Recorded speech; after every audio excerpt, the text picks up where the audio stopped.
顾莫宁，我们分手吧。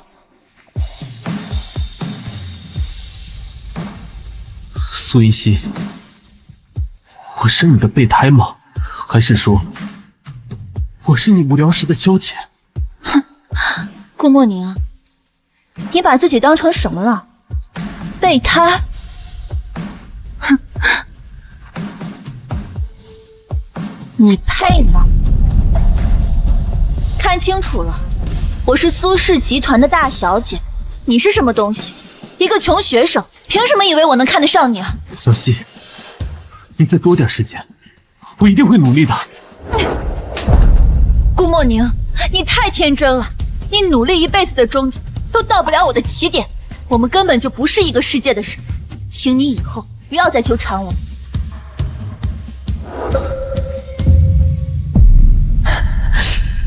莫宁，对不起，对不起，我父母意外离世，二叔一家如今像饿狼一样盯着家产，不择手段。你现在待在我身边太危险了。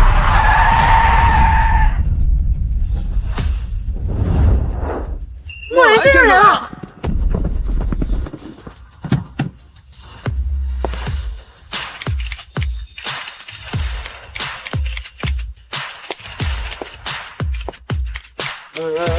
不要急，不要急。莫兰先生，你这位华尔街传奇投资人，这次回国你打算停留多久？不要急，不要急啊！堂姐，堂姐，你慢点，我看不见路。苏云溪，你一个瞎子，在我们家白吃白喝了6年，还妄想我带你去见诺兰先生，真是痴心妄想！别杵在这里丢人现眼了，赶紧给我滚开！求见诺兰先生的机会千载难逢，我可没时间在这里跟你浪费。你就在这里，自己慢慢的看。堂姐，堂姐，堂姐，你别走！堂姐，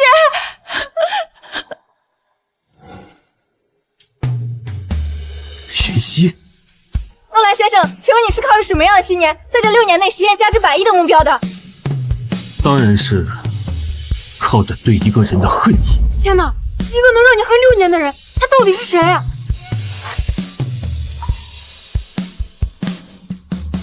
这是苏云溪，他怎么在这？老顾，你应该不会是旧情复燃，还惦记着人家吧？你想多了，我对他只有恨。小心！如果爱暂停些温度，这场梦会自动退出。醒来后挽留你脚步，别走了，命运不다시 시작된 사랑 이제 멈출 수 없어 난 내게로 谢谢，谢谢你。眼睛不好，还出来乱闯，知不知道这样会妨碍交通，给人添乱？对不起，对不起，我不是故意的。苏云溪，6年不见，你当年的骄傲哪儿去了？成了这副模样，让我连怨恨都显得多余。洽谈会快开始了，进去吧。刚刚是谁在说苏云溪怎样对羽毛无关的？这么紧张他，还说不是旧情复燃？我做好事，扶残疾人过马路，不行啊？你是嘴硬。放心吧，我就算惦记你家的狗，都不会再惦记他。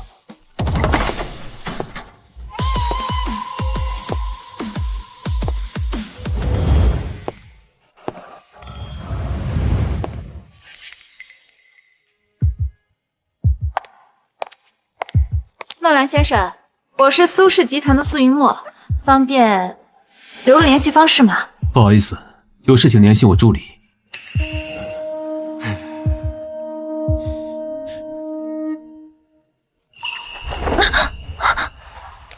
你好，需要帮助吗？你好，请问洗手间在哪边啊？请跟我走。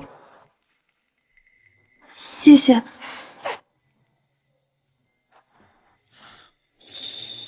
我去一下洗手间。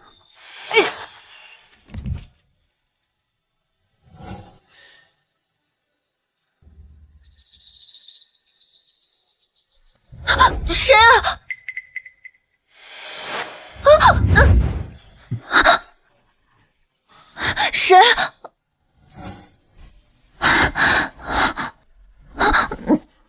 别动，小心扭疤。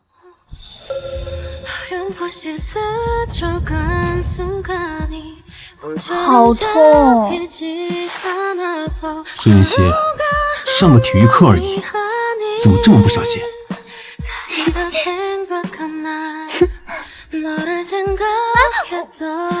别动，小心扭疤。疼！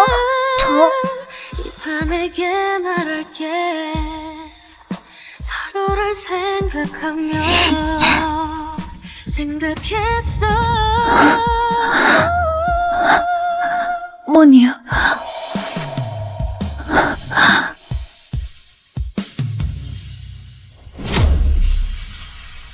莫宁，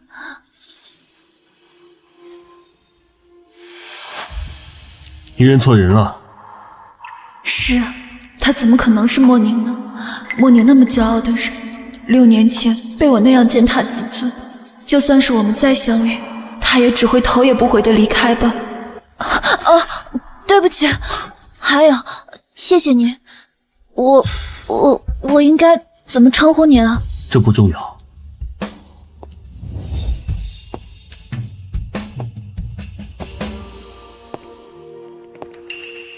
喂，老顾，你这桃花运也太旺了。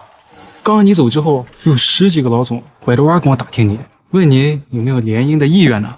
告诉他们，我没兴趣。这10几个老总可个个都是身家不菲的人物，能让你在国内增添不少助力。你真的不感兴趣？我经手的投资没有哪个是不成功的，需要靠联姻助力吗？那倒也是。别看这个苏云溪啊，他是个瞎子，可是他个人的本事啊，还是不减当年。那个吴氏的吴总可是愿意用1000万的项目来换取跟他联姻呢。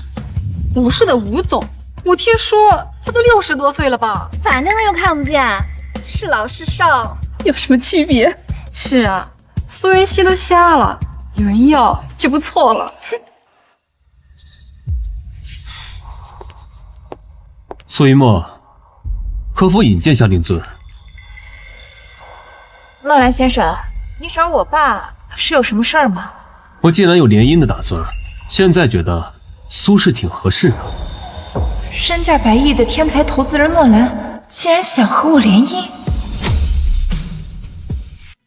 老顾啊，是谁说在1分钟之前对联姻不感兴趣的？闭嘴！你才第一次见这个苏云墨，就当众对人家求婚，你这辈子是认准了苏家的女儿吧？苏云墨，这可是诺兰先生啊！你要是不答应，我可就上了啊！我愿意，诺兰先生，我这就带你去找我爸。请。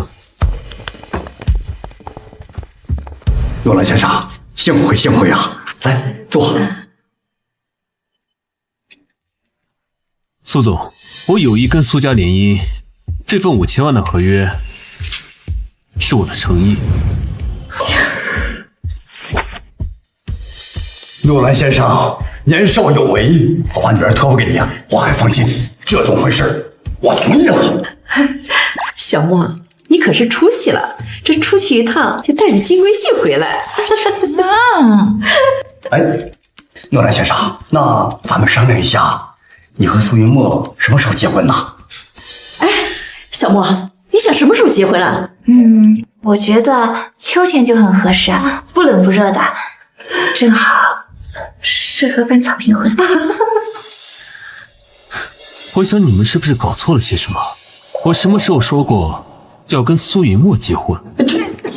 你刚刚不是亲口说要和苏家联姻吗？我是要跟苏家联姻没错，但联姻的对象是苏云溪。什么？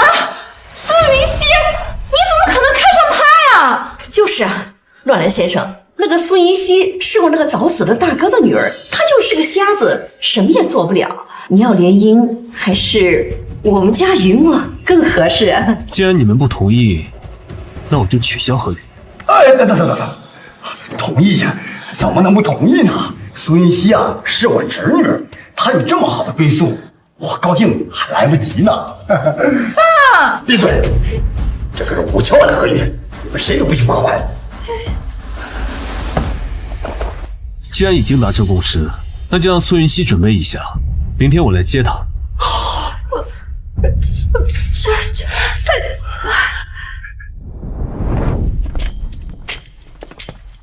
老顾啊，老顾，你确实不是旧情难忘，你这是情根深重，无法自拔。我娶她只是为了报复她，你懂个屁呀！哦，我知道了，你这嫌他瞎的还不够，故意把人要回来，关在屋里继续折磨。老顾，好变态！好狗不挡道，走。苏元成，那诺兰可是身价100亿的天才投资人，你怎么能让孙熙嫁给他？行了，你们以为诺兰真的要娶她呀？爸，你这话是什么意思啊？他嘴上就是联姻，但婚礼的事儿半句没提，无媒无凭就要把人接走，这是什么意思？你们还看不出来？难道他只是看上了孙云熙的脸，只是想跟他玩玩？这还用问了？一个正常人怎么可能娶个瞎子呢？何况是一个有钱有权的男人，怎么可能吃亏？这倒也是。哎呀，算了，这不管怎么说，拿个苏云熙换5000万，哎呀，也不亏呀。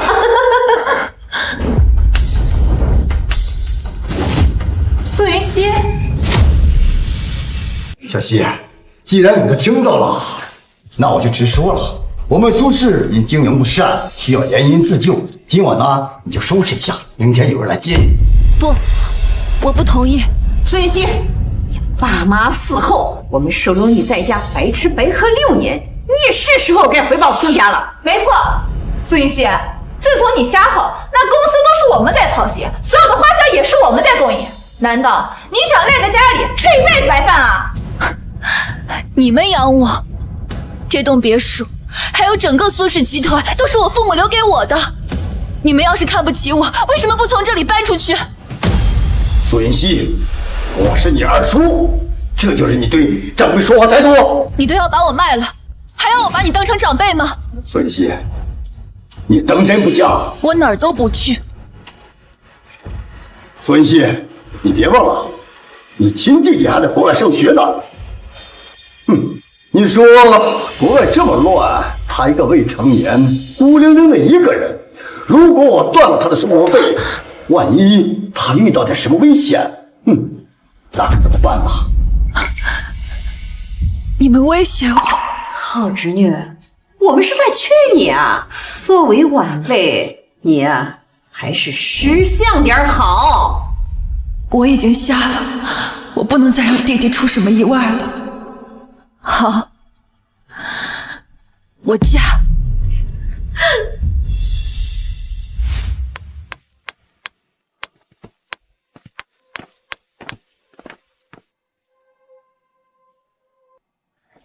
老顾，一会儿我送你和嫂子去领证。不用了，先去医院。哟，这么上心呢？刚接到人就带去医院做检查。你想多了，他一个盲人就寄人篱下，谁知道这些年有没有什么乱七八糟的经历？我带他去体检，是防止有什么病。这个人，他是谁啊？既然这样看我，既然这么看不起我，你为什么要娶我呢？这种屈辱，早在当初答应联姻的时候就应该想到了，不是吗？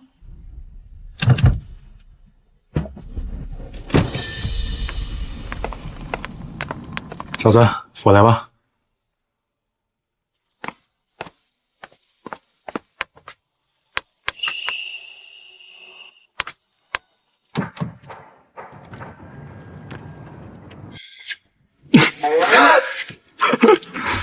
笑什么？我像某些人，明明很在意，偏偏要嘴硬。随你怎么说。苏雨欣，如果你知道你嫁给了自己当初最看不起的人，你会是什么表情？不过我不会这么早让你知道真相的，这场游戏才刚刚开始。能感受到光吗？不能。先生，请跟我来。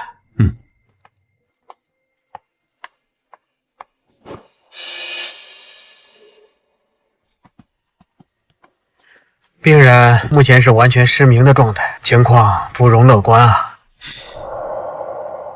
有复明的可能吗？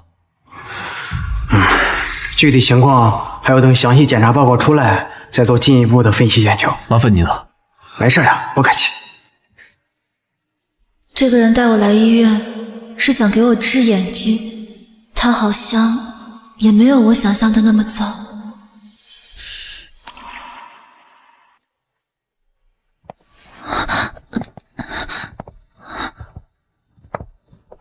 检查没什么问题，走吧。我怎么称呼你啊？诺兰。诺兰，你是那个华尔街回来的著名投资人？是我。可是，你这么著名一个人，为什么会想着娶我呀？诺兰，你的中文名字叫什么呀？你不需要知道。为什么他给我的感觉那么像莫宁？我最近真是疯了，怎么总是把别人当成莫宁呢？我明明知道莫宁他不会出现的。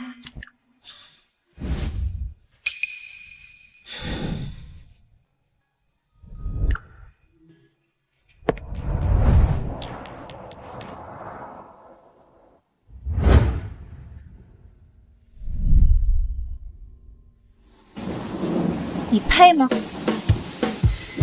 看清楚，我是苏氏集团的大小姐，你是什么东西？一个穷学生，凭什么以为我能看得上你啊？苏云溪，我终究还是等到你了，是这种不堪的方式。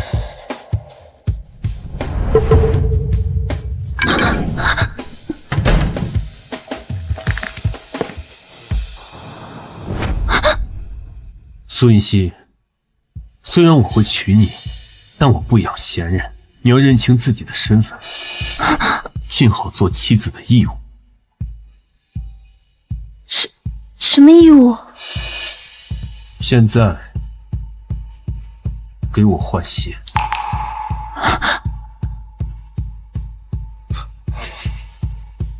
好。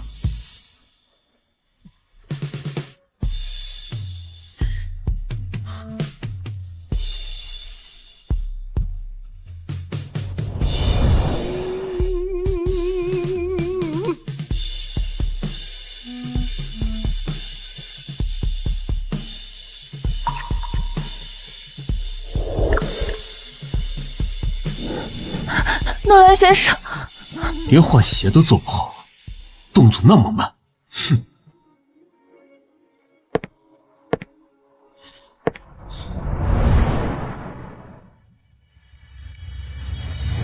愣着干什么？好。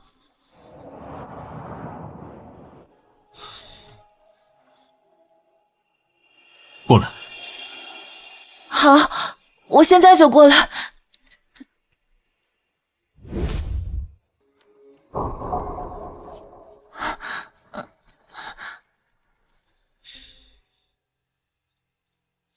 我找不到理由忘记大雨里的别离，我找不到理由放弃我等你的决心，有些爱越藏抽离，却越更清晰。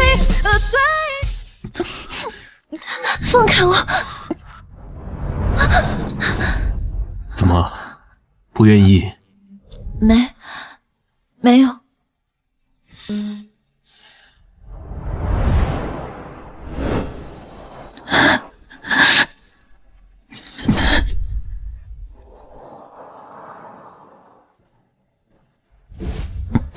听说6年前你在高中谈了个男朋友，你现在这么抗拒我，是还惦记他吗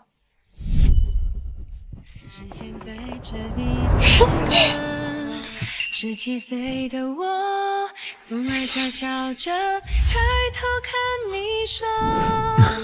最后一题了，别管卷子嘛，管管我吧。怎么管？怎么会走散了？那时候最好的我们，有简单、勇敢的天真，到现在夜空闪烁，只留下我一个人看烟火。那时候最好的我们，有明亮坚定的眼神。你说这些经过平凡而又深刻，却没见你留下任何的颜色。时间太久远了，他长什么样子我都不记得了。记不清了。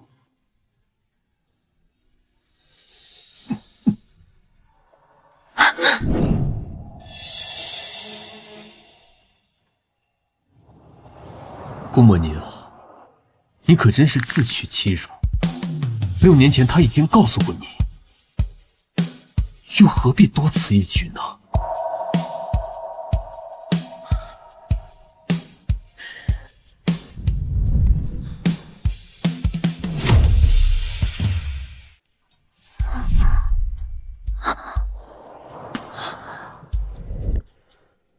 诺兰，他昨天晚上竟然没有碰我，他究竟是谁？为什么要娶我？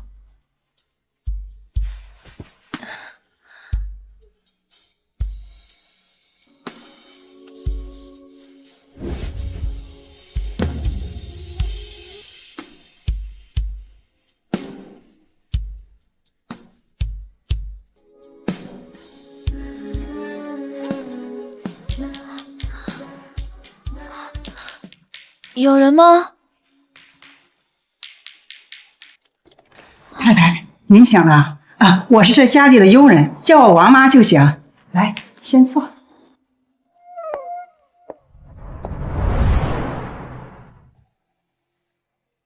王妈，你知道诺兰先生的中文名字叫什么吗？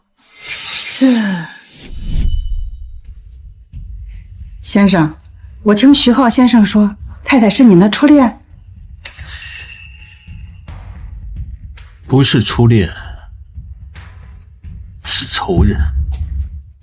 王妈，我不想让他知道我的身份，你在家不可以跟他提起我的中文名字。太太，先生的中文名字我也不太清楚，不过我看着先生他是很在意你的。在意？怎么可能？嫌弃还差不多，也不知道他娶我到底有什么目的。太太，你的行李箱我帮你整理一下吧。不用了，王妈，我自己来就行。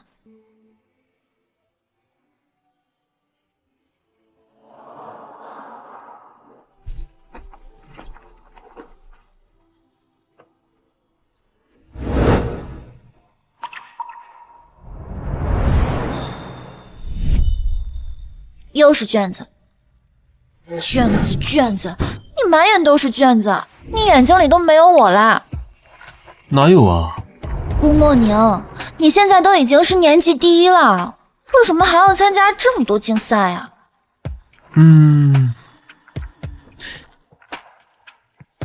那，送你的。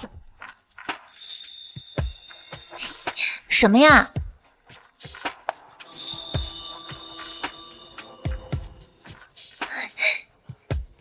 劳伦斯设计的新款手链呀！你哪来的钱买这个啊？竞赛第1名的奖金。你参加竞赛，就为了给我买这个？不然呢？顾莫宁，你怎么对我这么好呀？这辈子感觉没有人能再像你这样惯着我了。莫宁，你那么优秀，现在一定过得很好吧？而我只能依靠这些回忆，撑过往后无尽的黑暗。你在干什么？你在干什么？没什么。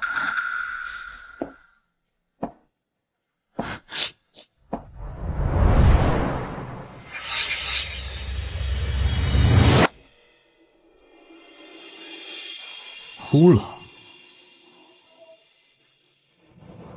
你一个瞎子，跟着我有什么好委屈的？如果诺兰先生愿意放我自由，我感激不尽。放你自由？你是想流落街头吗？你以为你二叔还会接纳你啊？那就不劳诺兰先生费心了。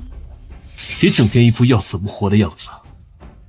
我花5000万娶你回来，不是为了看你这张扑丧脸的。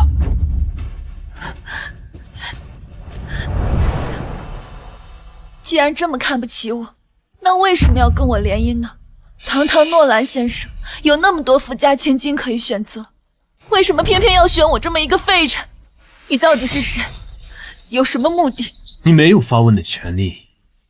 如果连最基本的信息你都不愿意坦诚，那请你现在就退婚。退婚？你做梦！如果说以前你还有选择的余地，但现在是我说了算。诺兰，我跟你无冤无仇，你为什么要这样羞辱我？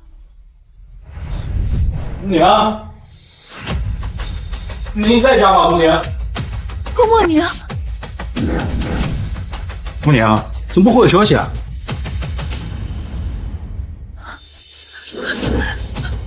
诺兰，你是顾莫宁？是让你叫我名字的，赶紧给我想办法圆回去。我刚刚想说的是 Good morning， 早上好，嫂子，谁是 Good morning 啊？没什么，我刚才听错了。我先回公司了，你自己在家待着吧。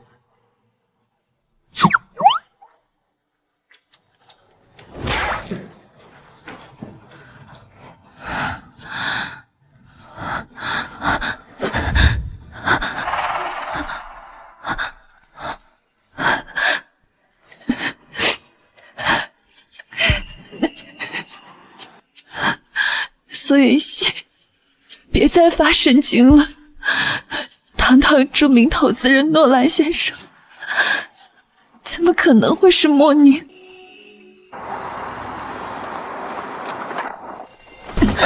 对不起，对不起。没关系，你先去忙吧。谢谢。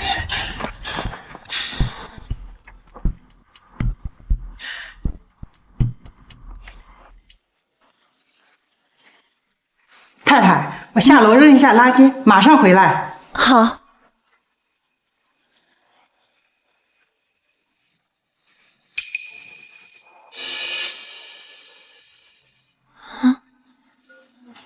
谁的手机啊？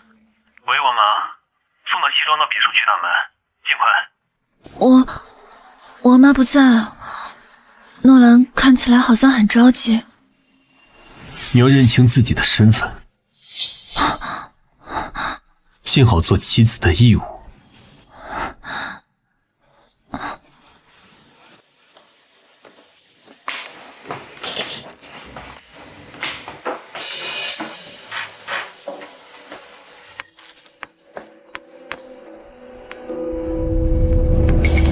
干什么啊？走路没长眼。哟，那真没长眼呐。对不起，你好，想问一下，别墅区大门是在哪个方向？这小鸭子长得倒是挺标致，既然是瞎子，那我岂不是做了什么？事后他都没法指认。别墅区大门呀？来，哥哥带你去。不用了，我自己去找。不用了，不用了。你说不用就不用？晚了，刚才可是你先招惹我的。我没有，你放开我，你放开！喂，先生，不好了，太太不见了。什么？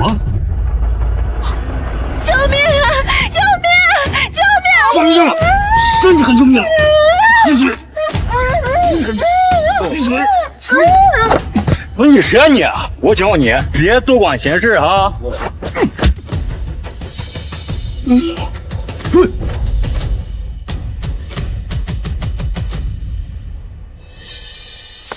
孙云熙，你眼睛不好，脑子也不好吗？沙里是装不下你吗？为什么非得跑出来添乱？诺兰，对不起，我没有想到自己现在连送衣服这种小事都做不好。你是来帮我送衣服的？先生，太太，妈妈，看好太太，下次的事不可以再发生。好的，先生。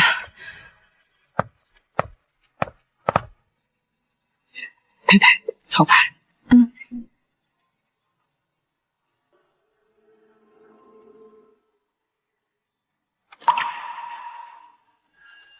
眼睛不好，还出来乱闯。自从你瞎吼，那公司都是我们在操心，所有的花销也是我们在供应。难道你想赖在家里吃一辈子白饭啊？孙云熙，你眼睛不好，脑子也不好吗？沙里是装不下你吗？为什么非得跑出来添乱？莫妮，我现在真的好没用啊！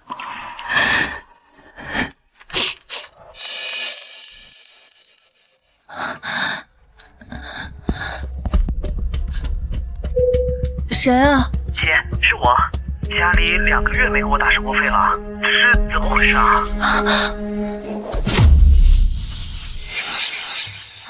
云舟，你先别急，可能是家里忘了，我去问一下二叔。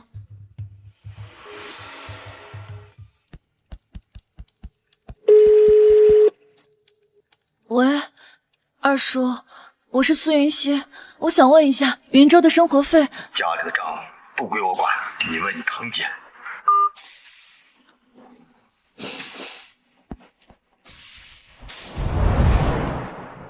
堂姐，我是苏云熙，我想问一下，家里为什么2个月没有给云舟打生活费了？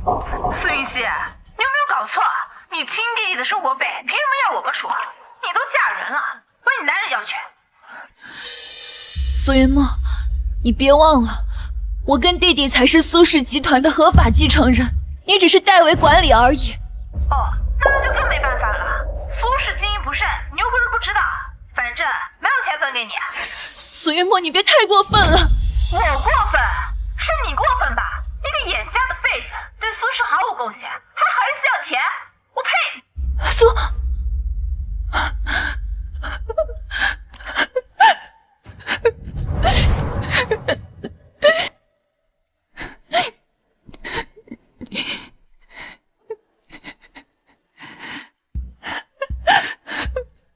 莫妮，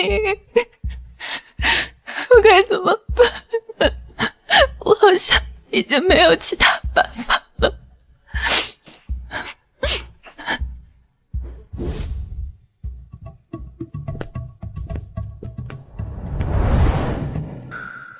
先生，你回来了。妈妈，太太呢？太太把自己关在房间里，一整天都没出来。我去看看。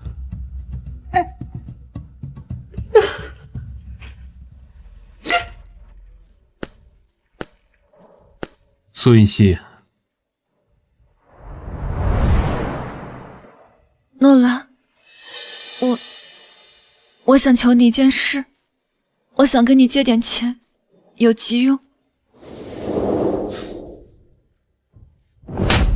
顾墨宁，你太天真了，你努力一辈子的终都到不了我的起点，我们根本就不是一个世界的人，请你以后不要再纠缠我了。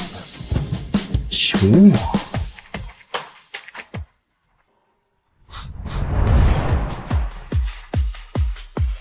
你想怎么求？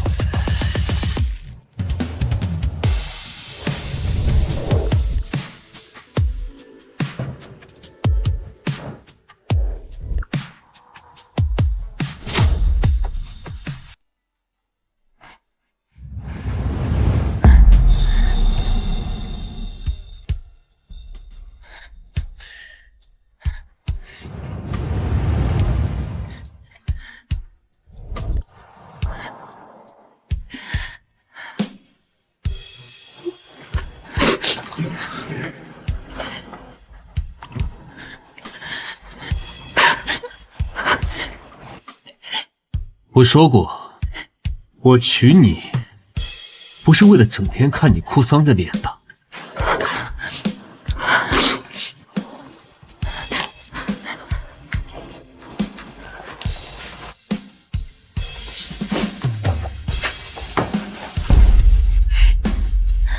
这样可以吗？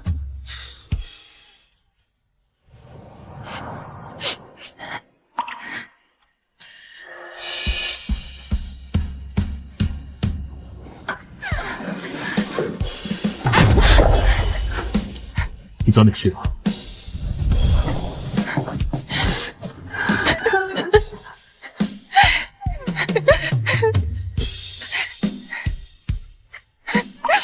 梦妮，我怎么这么没有用？我怎么什么都做不好呢？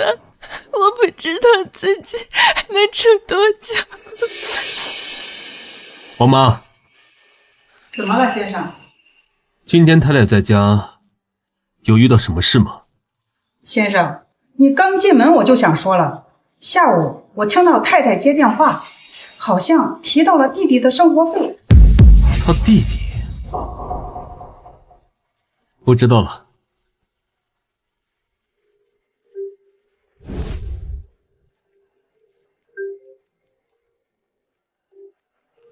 姐，我收到生活费了，不过这次的转账人怎么叫诺兰？钱还特别多，是平时的3倍呢。诺兰？啊，云舟，你收到转账就好。你在国外要好好照顾自己，知道吗？放心吧，姐。诺兰，他帮了我，那我确实也应该像他说的那样，尽一些做妻子的义务了。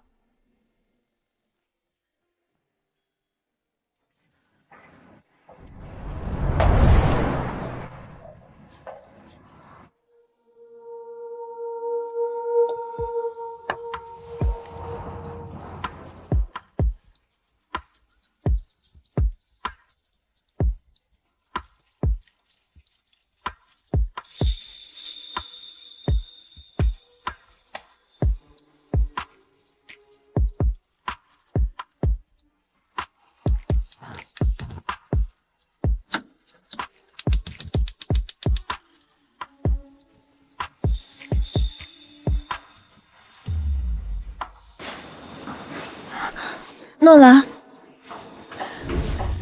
怎么了？我给你做了早饭。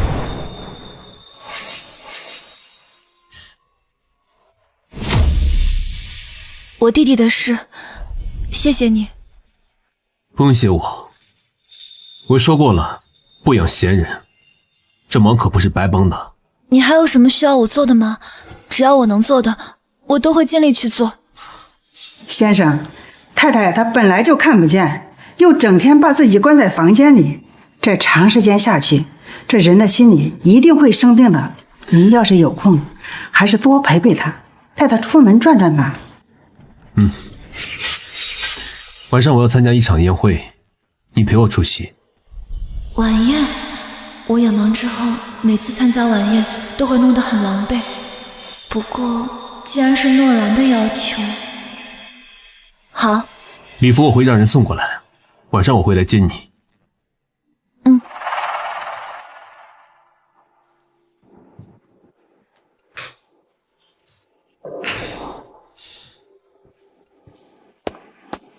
老莫，有份文件需要你签一下。哟，这家里有人就不一样，这还有人给你带爱心早餐呢。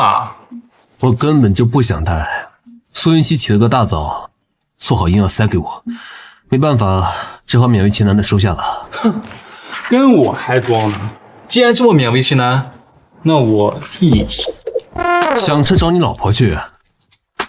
哦，我忘了，你没有老婆。不，老婆，你这就过分了，杀人诛心啊！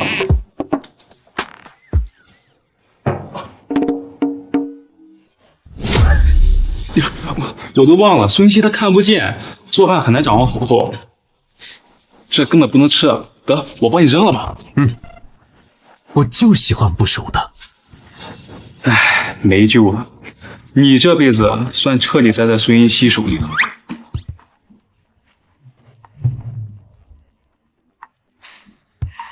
这次参加晚宴，不知道又会遇上什么麻烦。如果给诺兰丢人了怎么办？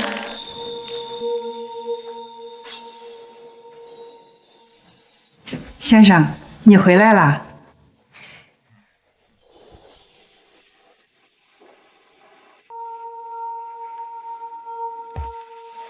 人们开始存在宇宙，黑夜和白昼。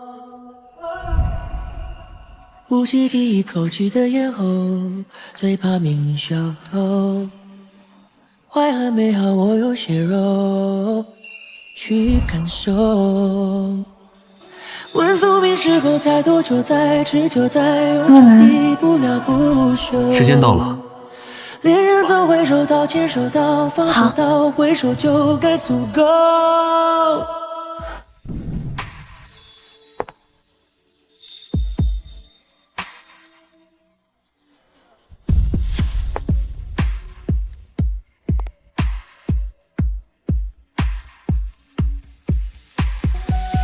我们到了。苏雨熙啊，你怎么穿成这副样子啊？你出门都不照镜子啊？哎呀，我忘了，还是个瞎子，照镜子怎么能看得见呢？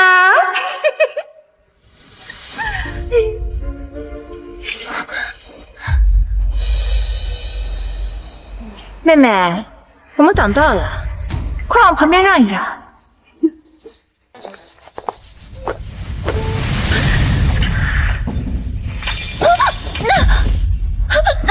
苏云熙，我要是你啊，就乖乖待在家里，不出来丢人现眼了。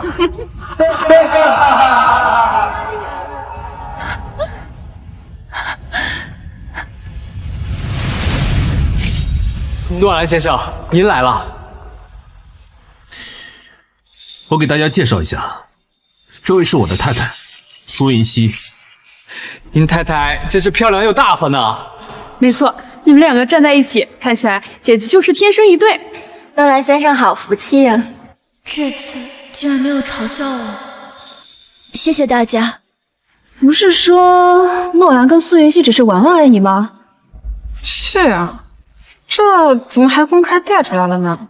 走，我们去找这个苏云熙叙叙旧去。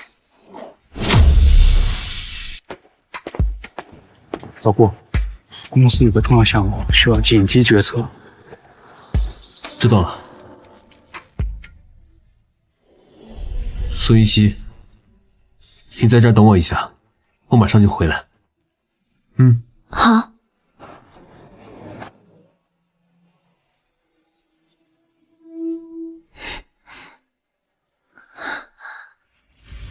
呀，这不是我的表妹苏云熙吗？眼都瞎了，还来参加宴会呢，还穿得这么张扬，是多怕自己的男人被别人抢走了？苏云墨，没错，是我。苏云熙，你之前还装出一副矜持自重的模样，怎么这么快你就原形毕露了？苏云熙这个瞎子，也就只能靠谄媚男人讨生活了。就是不知道他能让诺兰先生新鲜多久。你们，我确实是求了诺兰，才解决了弟弟生活费的问题。他们说的没错，我现在就是一个百无一用、废人。我和我太太的关系，什么时候轮到你们评头论足了？诺兰先生，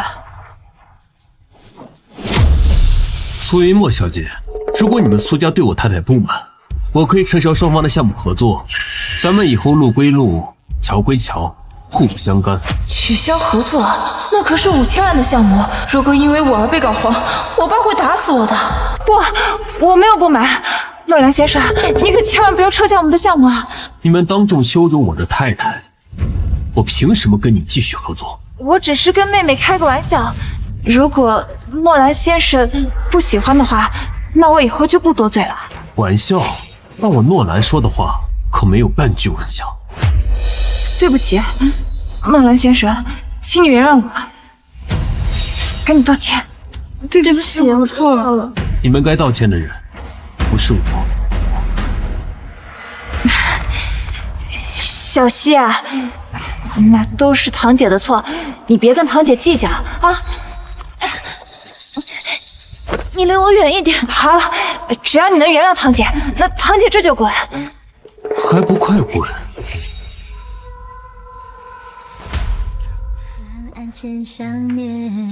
谢谢。闭上双眼，梦里的相见，看着你孩子般微笑的脸，再靠近一点。你是我诺兰的妻子，有人欺负你，你就不知道反抗吗？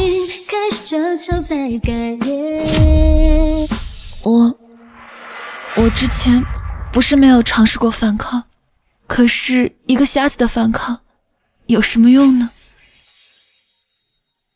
那你记住，有人欺负你，就是在损我诺兰的脸面，你给我硬气一点，听到了吗？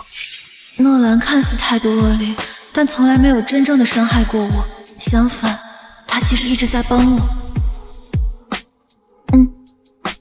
我记住了。这是苏云溪，云溪，真的是你！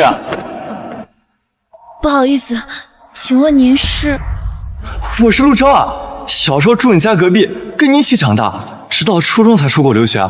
出国前我还答应你一定会回来找你那个陆超啊。你该不会不认识我了吧？陆超，真的是你啊！你回国了？没错，前些年你家里出事儿，我还特意回来找过你。不过你二叔他不让我进门，我却没见到你。苏云溪，不打算正式介绍一下吗？哦，诺兰，这位是陆超，我父亲是交好友的儿子。你是？我是诺兰，苏云溪的丈夫。云溪，你既然已经嫁人了，还记得小时候我们的父母跟我们开玩笑，给我们订娃娃亲呢。苏云溪是我的太太，请你说话注意分寸。我们走。诺兰，你怎么了？陆超，他只是我小时候的玩伴而已。备胎，你配吗？我是苏氏集团的大小姐，你是什么东西？一个穷学生，凭什么以为我能看得上你？玩伴？哪个正常的玩伴会拿娃娃亲开玩笑？是不是我没有主动提出娶你，你现在还眼巴巴的盼着和他联姻呢？你刚才也听到了，我们已经好多年没有联系了，我不知道你在生什么气。我没有生气。真的吗？那我想去问问他，陆阿姨和顾叔叔的现状，可以吗？随你。好。就能平息了脉搏，却忘了在逃什么。我的爱明明还在，人生了才明白该把心。让你嘴硬，怎么样？现在遭报应了吧？废什么话？喝酒。我会在沿海地带。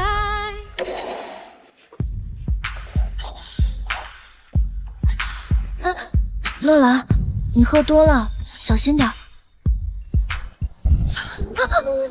原来再也不用见，不用变念，沦陷。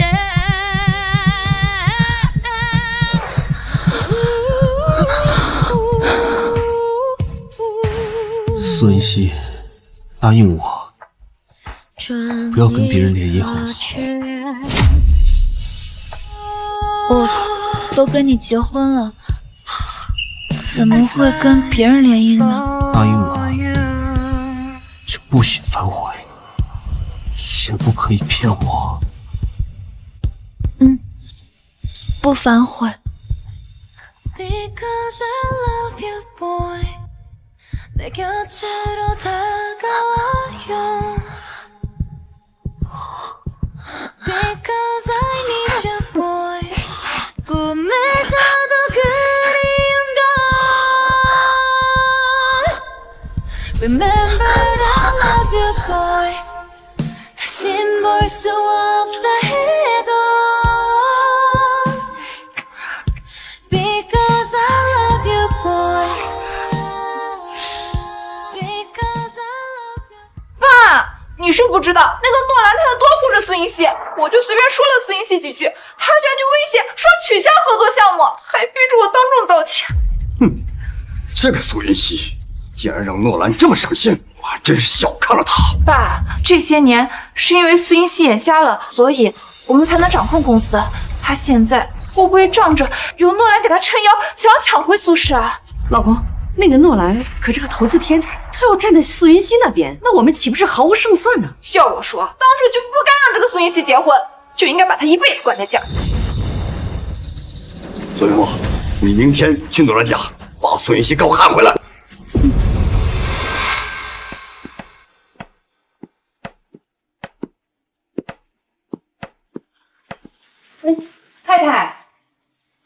太太，你起床了？来，先坐吧。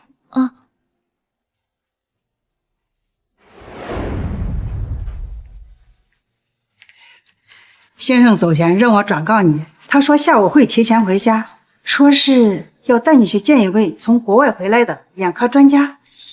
眼科专家？王妈，是我的眼睛还有的救吗？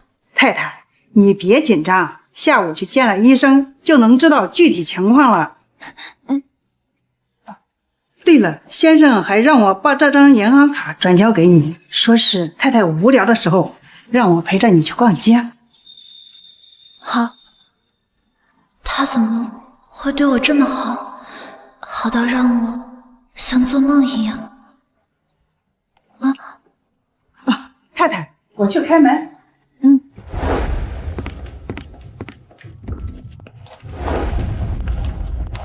妹妹，我们又见面了。离开苏家之后，你这日子过得还真够舒坦。苏云木，你又想干什么？妹妹，你这都多久没回娘家了呀？家里的长辈呢，都关心你的情况，让我来接你回去吃饭呢。我不去。苏云熙啊，这次喊你回去呢，是想跟你商量一下关于你弟弟的事情。难道你不要你弟弟了？苏云梦，你又想干什么？想知道吗？那就跟我回去。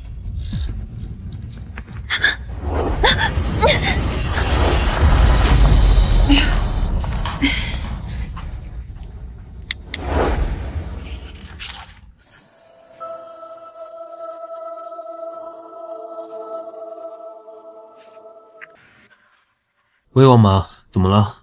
先生，刚才太太的堂姐来家里了，把太太带回娘家了。苏家，他们竟敢上门找事！徐浩，帮我备车去苏家。杜云熙，公司有份文件，需要你签下名。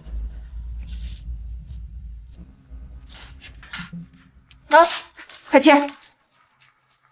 文件，那我需要拿回去，找人念过之后才能确定是否签署。别看了，直接告诉你也没关系，这是股权转让协议。股权转让协议？你们想夺走我父母留给我的股权？你们要拿走我的股权，凭什么？凭什么？凭你马上就要嫁给诺兰了，这苏家的资产也该交给你二叔了。我不签，苏氏是我父母留下的产业，就算没有我，也还有我弟弟。你弟弟孙云熙，如果你坚持要把苏氏留给你弟弟的话，那就别怪我狠心狠了。你什么意思啊？绊脚石只有被清除的命。你们，孙云熙，我们给你找诺兰这么好的归宿，也够对得起你了。你乖乖的把苏氏让出来，我们皆大欢喜，不好吗？小希啊，二叔答应你，只要你签了字，以后啊，我再也不会为难你和你弟弟了。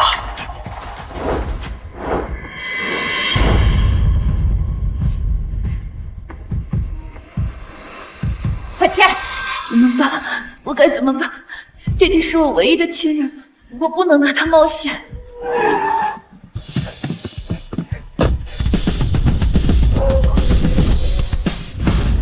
走。给我签！难道你想你弟弟跟你一样变成个废物吗？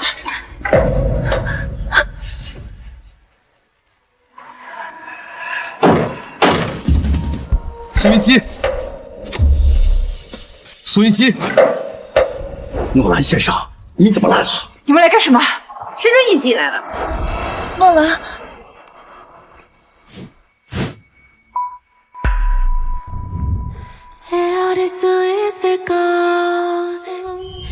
别怕，我来了。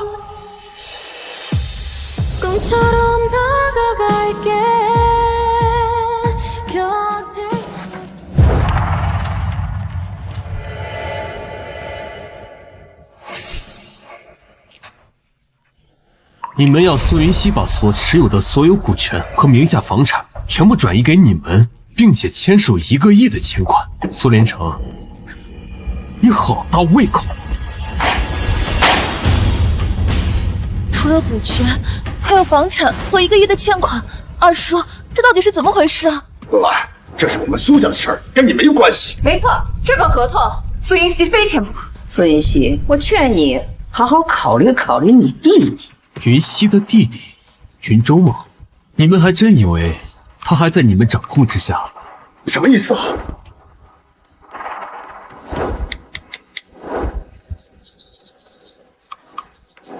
奇怪，云州的电话怎么打不通啊？多亏了你们见利忘义，不愿给云州生活费，这才让我有机会查到他在国外的生活有多么窘迫。我已经协助云州完成转学，云州日后的生活就不必你费心了。怎么会这样？苏云梦，谁让你断了云州的生活费了？我也不知道，怎么会这样？苏云熙，我们走。在爱的回归线，有期待回。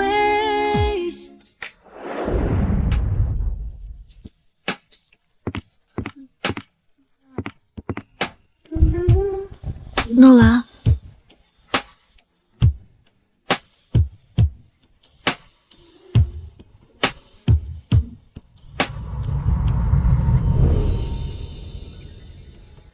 我想我会开始想念你，可是我刚刚才遇见了你。我怀疑奇遇是个恶作剧。我想我已慢慢喜欢你，因为我拥有爱情的勇气。苏云熙，你放心，他们以后再也没有办法威胁到你了。想感谢我的话，就乖乖去医院配合医生的治疗。好。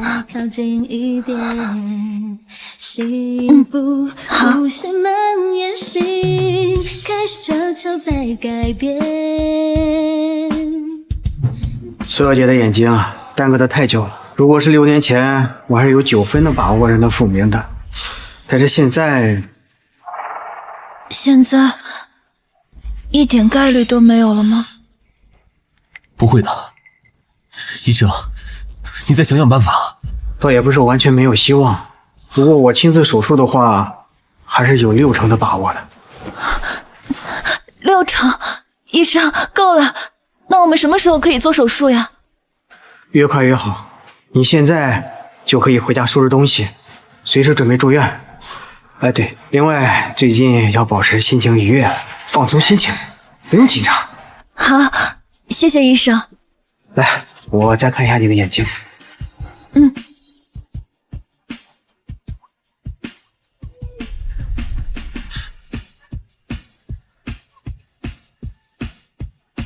若兰，医生，我先出去一下。你打算什么时候告诉苏云溪，你就是顾慕宁啊？顾慕宁，这名字怎么听这么耳熟？我会好好跟他解释。你心里有数就行。你们这件事还是尽早说开比较好。放心，我明白。喂，你知道顾慕宁吗？他跟苏云溪到底什么关系啊？时隔多年又坐在一起，依旧像未曾分离那样亲密。莫宁，或许你早就把我忘记了，可我一直被困在6年前那个雨夜，就像毒入骨髓，深入肺腑一样，一直沉浸在无尽的遗憾和痛楚中。莫宁，我一直以为我的一生将永远定格在那个夜晚，永远暗无天日。可是我最近遇到一个很好的人，他脾气有点凶，但是却给我带来了无限的转机和希望。或许我也是时候该从过去抽离出来，继续往前走了。需要帮忙吗？已经收拾好了。好，那我们走吧。苏云溪家属啊，请过来一下，有些注意事项啊需要交代。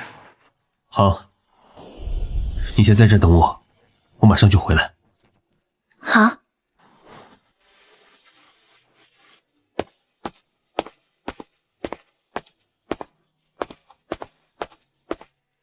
诺兰，你回来啦？是我陆钊。陆钊，你怎么来了？云溪，我今天来是有特别重要的事情跟你说。你知道吗？你跟了一个什么样的男人啊？我知道呀，诺兰，他是著名投资人，我很早之前就经常听二叔提起他了。他的身份没有这么简单的。我所讲的所有注意事项都记录在这上面了，你们家属多注意一些，说不定病人会完全痊愈。好，谢谢医生，那我先回去了。好，去吧。诺兰，他还能有什么身份呀？云溪，因为我最近担心你，我特意去查诺兰，结果我发现苏氏集团经营不善，有一大半是他的功劳。这怎么可能？诺兰之前跟苏家没有任何交集的。这是真的。苏氏集团订单不断流失，而抢走苏氏项目的竞品公司背后都有诺兰在持股操控。是你二叔他太蠢，一直没有发现。陆钊，这会不会只是巧合呢？诺兰他要是真的想吞并苏氏，他根本没有必要对我这么好呀。不，他是故意的。云溪，他近期给苏氏的5000万订单合同也和我猫腻。不，我不相信。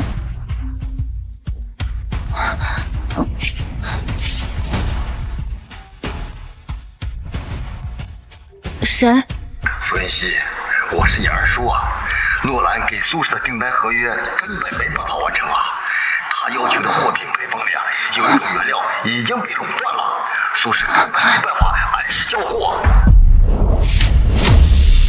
陆钊，你怎么在这里？苏云溪，如果不能按时交货，苏氏是要赔偿天价违约金的。你快去跟诺兰协商一下。苏氏可是你爸爸打拼下的公司，你总不会看着他破产吧？诺兰，我二叔他说的是真的吗？苏云溪，你别着急，这件事我可以解释。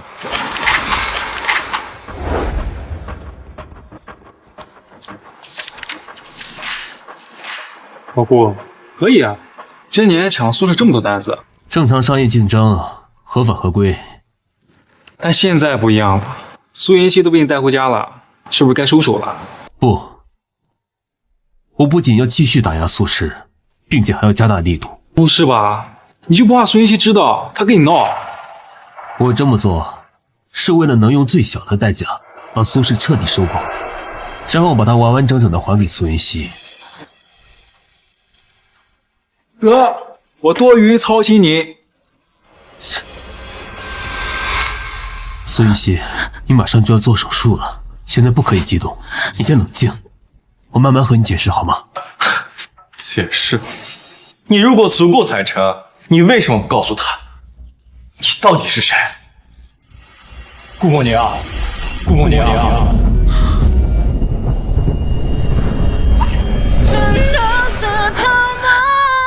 顾默娘，陆昭，你在胡说什么呀？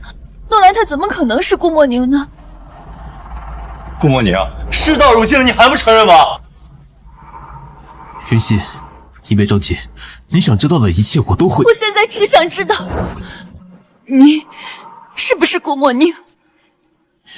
是。顾默宁，你是顾默宁，你是顾默宁。如果这是真的，你为什么要骗我？因为6年前你和他分手，他一直怀恨在心。这些年，他一直抢苏氏订单，打压苏氏，甚至和你联姻，都是为了报复。这场联姻从一开始都是一场处心积虑的骗局。事情不是这样的。放开我！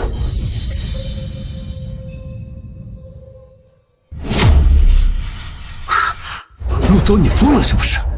苏云溪马上就要做手术了，情绪不可以激动。你现在这么刺激他，是想让他一辈子都看不见我？云溪。默宁，默宁，商业洽谈会那天晚上给我包扎伤口的人，是不是你？是我。原来我没有猜错，真的是你。诺兰，你的中文名字叫什么呀？你不需要这个。诺兰，你是顾默宁。顾默宁，早上好，宝贝儿，顾默宁是谁？是我太蠢了，我早该想到的。苏云溪，现在当务之急是你的眼睛。让我怎么样相信你啊？关键词。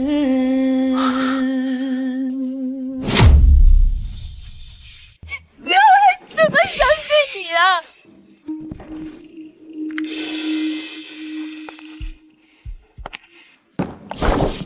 顾默宁，你干什么？云溪，苏云溪，是，我是骗了你。那你当初玩弄我真心的时候，有没有考虑过我的感受？默宁，你那么优秀，现在一定过得很好吧？原来我当了这么久的小丑，陆昭，带我离开这里可以吗？好，好，走。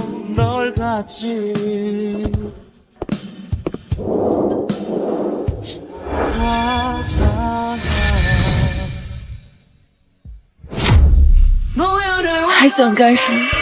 别走！放手！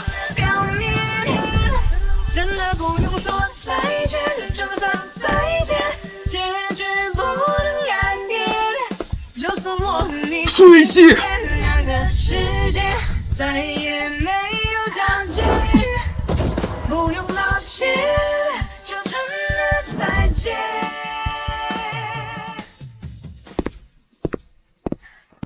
兄弟，听我句劝，别再喜欢苏云溪了。这天底下好女孩这么多，何必在苏云溪这棵树上吊死呢？先让我冷静会儿。不是兄弟，我是真看不下去了。你可是顾默宁，短短6年白手起家，从普通学生到商业新贵的诺兰，他苏云溪凭什么这么糟践你？放心吧，教训我已经吸取过了，以后我不会再犯贱了。类似的话我都不知道听了多少次了，这次希望你说到做到吧。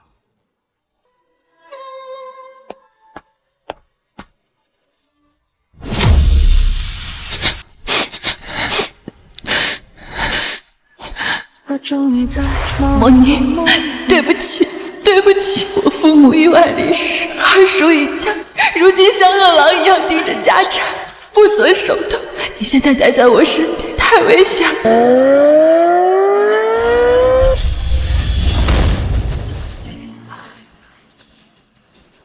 顾莫宁，当初我狠心分手，只是为了保护你，没想到却因此让你记恨了6年，还处心积虑出手报复。你不知道真相，我无法恨你，但我从此也不可能爱你。姐，小希，你还好吗？我没事，陆章，谢谢你收留我，不然我真的无处可去了。小希，你跟我还这么客气？小时候你爸占我的房间睡觉，把我赶到客厅，也没见你这么客气过。小时候不懂事，现在长大了，哪还能那么没有礼貌呀？可是，我更希望你变回那个骄傲任性的小公主。已经回不去了。小时候的骄傲和任性，是父母的宠爱和托举给予的底气。自从父母离世之后，我就再也没有资格了。小希，对不起。你瞎道什么歉呀？我们家的事跟你没关系。不，我必须道歉。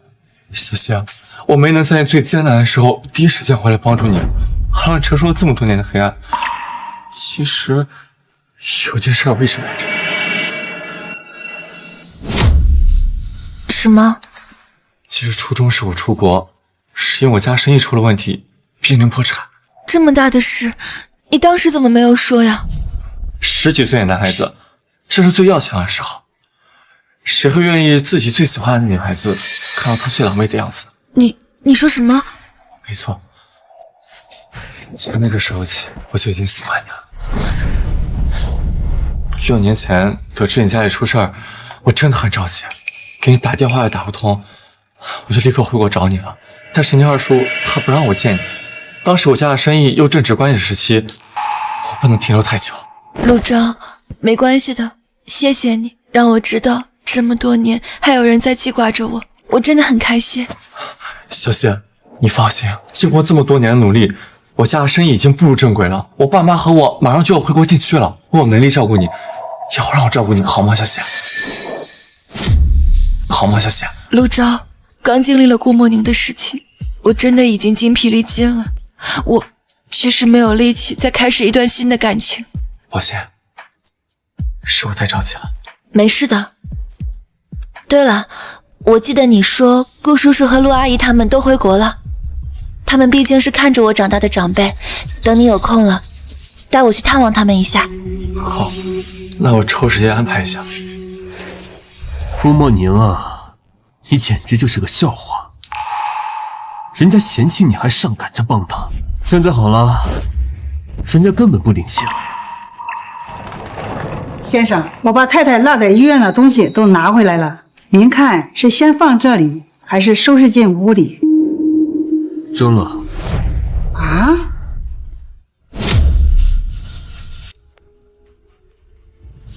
我说，全部扔出去。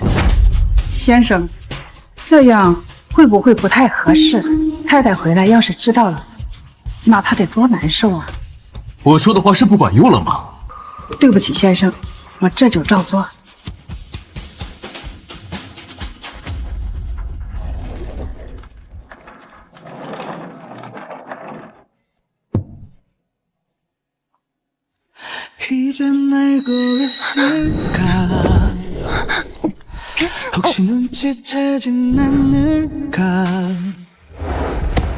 조금씩 변하고 있는 눈빛 苏文熙，答应我，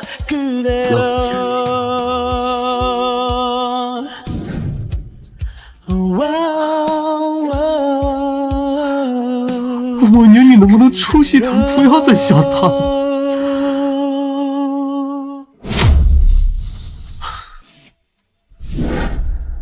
都跟你结婚了，怎么会跟别人联姻呢？答应了就不许反悔。不反悔。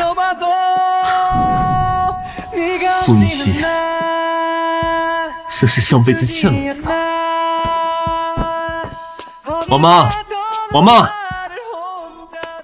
先生，您找我，我刚扔完太太的东西回来，已经扔了，扔到哪儿了？就在别墅区的垃圾箱那儿。你动作怎么这么快啊？算了，我去捡回来。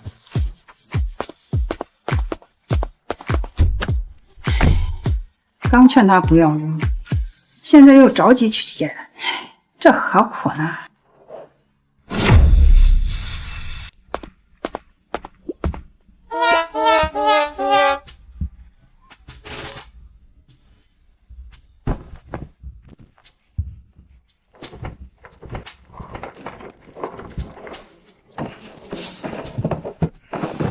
喂，儿子，你作业好完成了吗？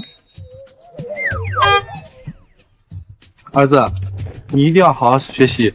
爸爸这边看到有人在翻垃圾呢，特别可怜。如果你不好好学习，将来也是这个下场。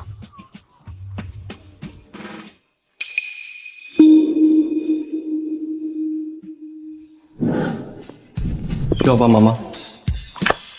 已经收拾好了。好，那我们走吧。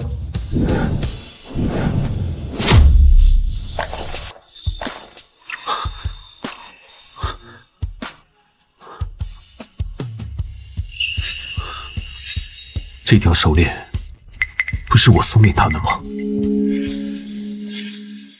那，送你的。什么呀？劳伦斯设计的新款手链，你哪来的钱买这个？竞赛第1名的奖金。你参加竞赛，就为了给我买这个？不然呢？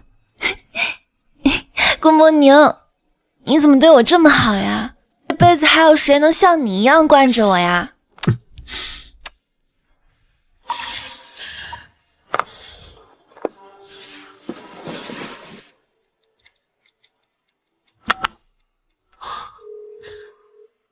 喂，许浩，你在哪？我们见个面，我有些事情想跟你打听一下。你别告诉我又是苏云溪的事吧？算了，你在家等着，我马上到。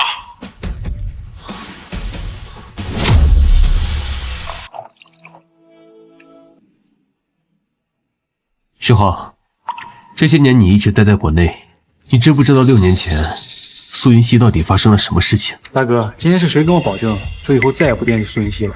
这怎么才过了半天你就又反悔了？我觉得情况不太对。不对，当然不对。当初抛弃你的是他苏云溪，后来他家道中落，自己又瞎了眼，差点被嫁给他那个60岁老头。就这，他还跟你发脾气，他凭什么？问题就出在这儿，既然是他亏欠在先，那为什么在他听到我是顾梦莹之后，却没有半点心虚恐慌，反而表现得那么伤心？还能因为什么？他早年看不起的人，如今变成了高不可攀的存在。他想着之前对你言听计从的，他那死去多年的责任心又被唤醒，脸上挂不住了。你看这个，怎么了？不是一条手链吗？等会儿，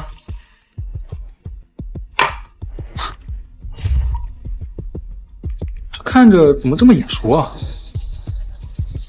我想起来了，这不是你高中拼命参加竞赛拿奖金给苏云溪买的手链吗？没错。这东西怎么又回到你手里了？今天在苏云溪的行李箱里找到的。不是吧，老顾，你还把苏云溪的东西收拾回来了？手链给我。老顾，这我就真看不下去了。之前你说要帮他，我想让苏云溪眼都瞎了，怪可怜的。他如果听话的话，养着就养着吧。但是他今天离开你，那你能忍，我都不能忍了。拿来。老顾，苏云溪这么个忘恩负义的东西，你怎么还放不下他？你还留着他东西，不就还想等他回来吗？徐浩，你有没有想过，如果苏云溪真的从来没有在意过我，他为什么要保存这条手链？甚至他根本不知道我是谁，过来的时候都要带着他。说不定是随手保存的战利品，用来回味当年那个学霸校考是怎么付出一切讨他欢心的呢？你别忘了，他眼盲6年，在他看不见之后，在苏家连自己都保不住，长期保存一条这么小的手链，是件很容易的事吗？那倒也是，但是如果他真的在乎你，当初为什么跟你提分手？我要是知道，我还要跟你打听6年前的事情啊。当初我跟他分手以后，很快就去了国外，之后对苏云熙的状况一无所知，连他眼毛都是回国之后才知道的。我现在非常怀疑，他当初跟我提分手是不是有什么苦衷？6年前，我只记得你出国后不久，就传出了苏云熙家里出了事，股权变更的事。过了很长一段时间，都没有人见过苏云熙。又过了小半年，等他再回来时，就已经眼盲了。徐浩，你派人查清楚6年前苏家到底发生了什么。这么简单的事，你为什么不打电话给苏云熙问个明白？他要是愿意说，还需要隐瞒6年吗？再说了，如果真的有什么隐情，你要去揭他的伤疤吗？行行，我这就去查。好了，我已经奔不下去了。不过老顾，作为兄弟，我得提醒你，别抱太大希望。如果查出来你和苏云熙分手的事没有内情，别受太大打击。放心吧，我知道。我走了。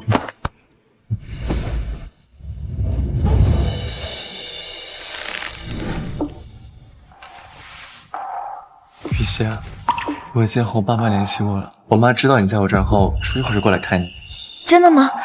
那太好了，我好久没有见到陆阿姨了。是陆阿姨来了吗？你坐就好，我去开门。妈，算我求你，看在逝去的云叔叔的份上，一会儿除了关心小溪，什么都不要提，好吗？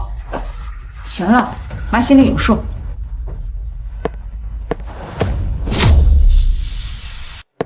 小溪啊，让阿姨看看，几年没见了，真是越来越漂亮了。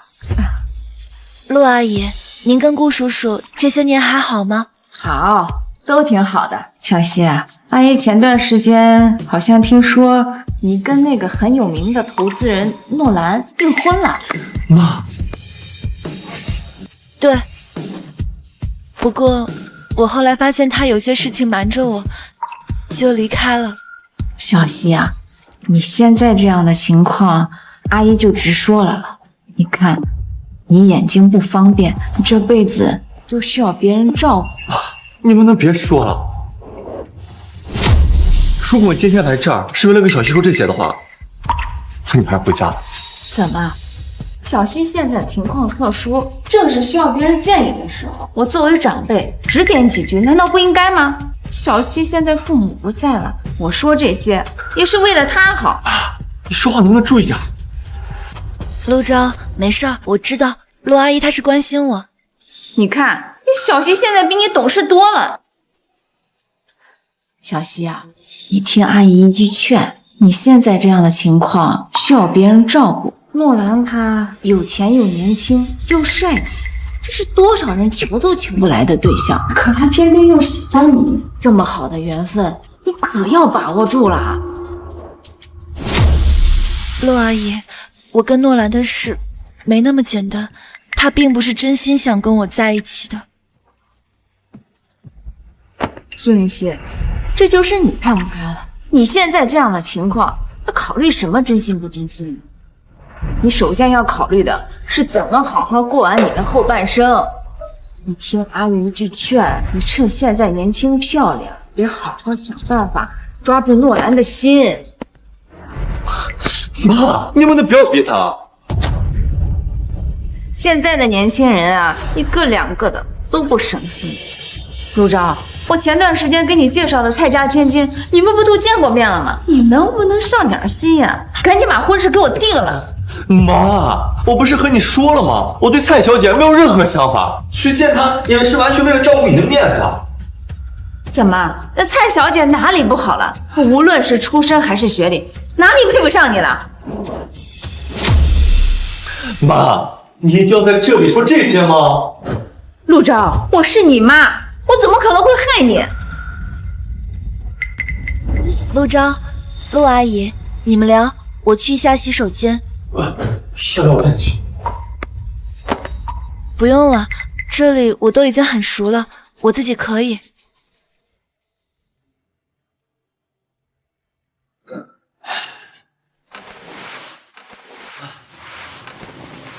妈，你进门前怎么说的？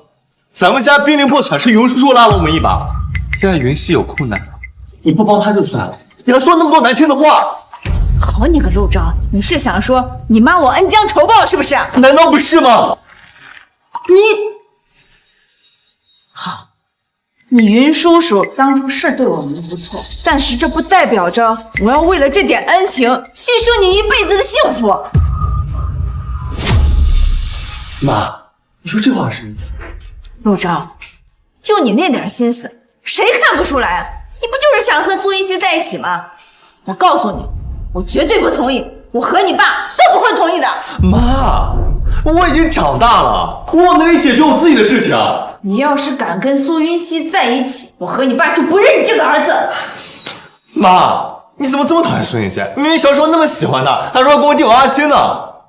小时候能和现在一样吗？那个时候苏云溪他是个正常人，现在呢，他是个瞎子，一辈子都需要人照顾。那又怎么样？我愿意照顾他。6年前小区出事的时候，我明明已经回国了，你们却说咱家公司正在发展的关键时候，逼着我离开他。现在公司稳定了，我有能力养他一辈子。养他一辈子？陆昭，我和你爸把你生下来，费尽心思培养你，给你最好的生活和教育，不是为了让你被一个瞎子给拖累的。我不认为他是拖累，不是拖累。陆昭，如果有一天我们的公司再次经营困难，他苏云溪能给你提供什么样的帮助？如果真的有那一天，我不需要小溪为我承担任何困难。陆昭，你怎么这么天真？我们家已经经历过一次破产了，你有没有吃够教训？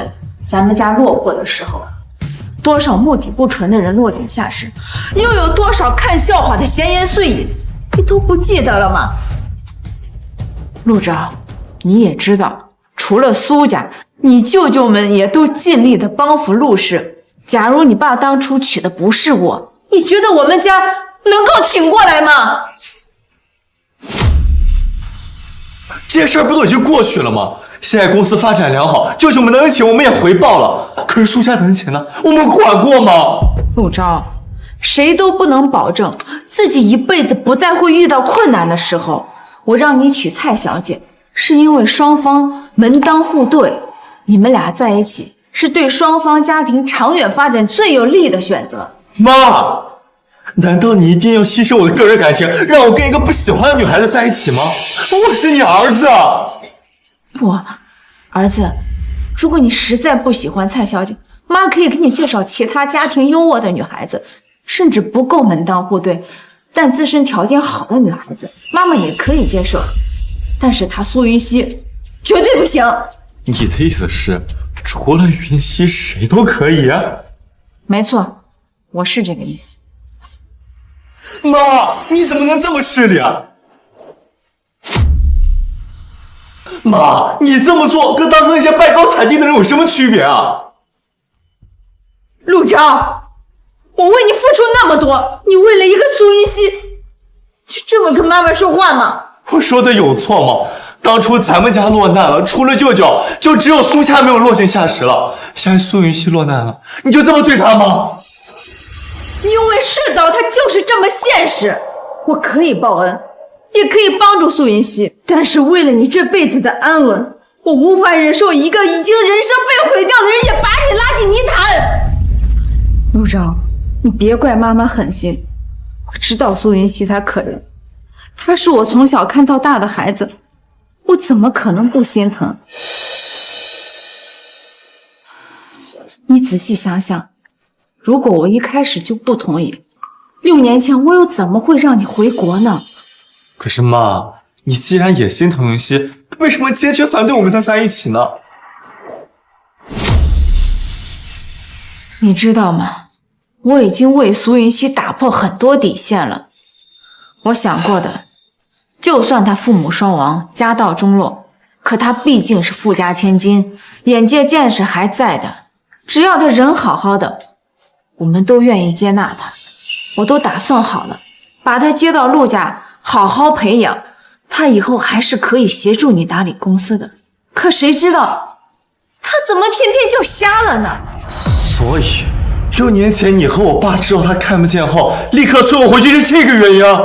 没错，我们看在苏云熙父母的份上，哪怕他苏云熙一无所有，我们都不介意。可他不能是一个残疾的废人，他这种情况，就算是在普通家庭都很难接受，更何况是我们陆家呢？妈，你怎么这么残忍啊？6年前是云溪最艰难、最需要帮助的时候，你不想让我跟他在一起就算了，当时还逼我离开。6年前苏云熙刚瞎的时候，所有人都避之不及。你要那个时间点出现，那就是他的救命稻草，他怎么舍得放手？你是怕他缠上我？没错，有的麻烦既然不能沾染，那一开始就别碰。 6年了，我已经感受过太多人性凉薄、世态炎凉，我以为我早就已经习惯了，可是现在我为什么还是这么会心痛，这么难过？陆昭，你知道6年前我们不让你出现，其实也是为了苏云熙考虑。既然你们注定没有结果，那索性一开始就不要给他希望。妈，你知不知道当时的我多么希望他能缠上我？你说什么？你再给我说一遍！我说，当时听你们的话离开，是我这辈子做过最后悔的事儿。妈，我向你保证，我以后一定努力经营公司。妈，你操心，你就答应我，让我和苏云熙好好在一起，好不好？陆昭，你怎么能这么自私呢？你有没有想过，苏云熙她现在这种情况，万一你们有了孩子，别人怎么看她？妈妈是个瞎子，你让她在同龄人的面前怎么能抬得起头？谁敢这么说？我就让他付出代价。你因为一时的喜欢，就什么都不管不顾了吗？没错，你说的这些顾虑，在我眼里什么问题都不是。如果因为没有联姻而使我的生活变得拮据艰难，那是我的能力不足，和苏云熙没有任何关系。我苦口婆心的说了这么多，你是一句都没有听进去吗？你妈，我已经长大了，我有权利选择自己的生活。陆昭，小希，你什么时候来的？过来好一会儿了，你们刚才说的话我也差不多听到了。小希，对不起啊，我妈她……陆昭，你不用道歉，我倒是有些话想跟阿姨解释一下。您放心，我是绝对不会跟陆昭在一起的。说的是真的。小希，陆阿姨，看来您还是不够了解我。其实就算是您不反对，我也是绝对不会拖累陆昭的。不仅是以前不会，就算是6年后的现在也不会。你嘴上逞强倒是容易，真回到那个时候，谁知道你会怎么做？陆阿姨，您大概不知道，我跟诺兰他很久之前就认识了，他是我6年前的男朋友。你是说你6年前有男朋友？是。这么说也是哈，诺兰这么优秀的男朋友，你还需要选择别人吗？陆昭，你听到没有？人家小希有更好的选择呢。诺兰，他算什么更好的选择？小希，你别忘了，他跟你在一起就是为了报复你。陆昭，你给我闭嘴！是，他是为了报复我，但那是因为6年前我父母意外去世，我知道自己处境危险，为了不连累他，用了让他最不堪的方式逼着他离开我，所以才让他记恨到现在。你知道你会出事，你还跟他分手？是的，陆阿姨。是的，陆阿姨。所以您放心，您看，我当时连最心爱的人都不想连累，想方设法的逼着他离开，现在又怎么会纠缠陆昭呢？既然有这种事呢，我都不知道，都怪这个臭小子，发生这么大的事儿，怎么也不跟我说一声，害我误会小希了。陆阿姨，我父母他们虽然已经去世了，但是他们教给我的为人处事之道，我一直都记得。这些年来，我从来没有向谁求助过，也没有让谁为难过。我之前跟陆昭说想见您跟叔叔，也是因为觉得您是我最敬重的长辈，出于礼节，我应该拜访，没别的意思。你这孩子说的什么话呢？我跟你陆叔叔肯定是愿意见你的呀。但是现在看来，我提出这样的要求，给您造成了一定的负担。陆阿姨，您放心，2日之内我就从陆昭这里搬走。搬走？你搬去哪儿？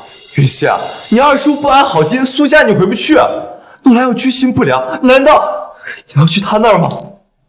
放心吧，这6年的时间我都一个人走过来了，没有什么不能解决的。你这孩子说这话都显得我多刻薄似的。我刚跟陆昭也说了，你父母对我家的恩情我认，只要你不跟陆昭在一起，我是愿意用其他方式报恩的。那这里有500万，是你父母之前借我们的款项，我在来之前就准备好了。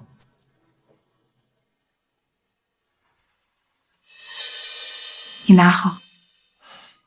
既然是欠我父母的款项，那我便收下了。其实你也不用着急搬走，我没那么不近人情。既然我们把话都说清楚了，那我就先走了。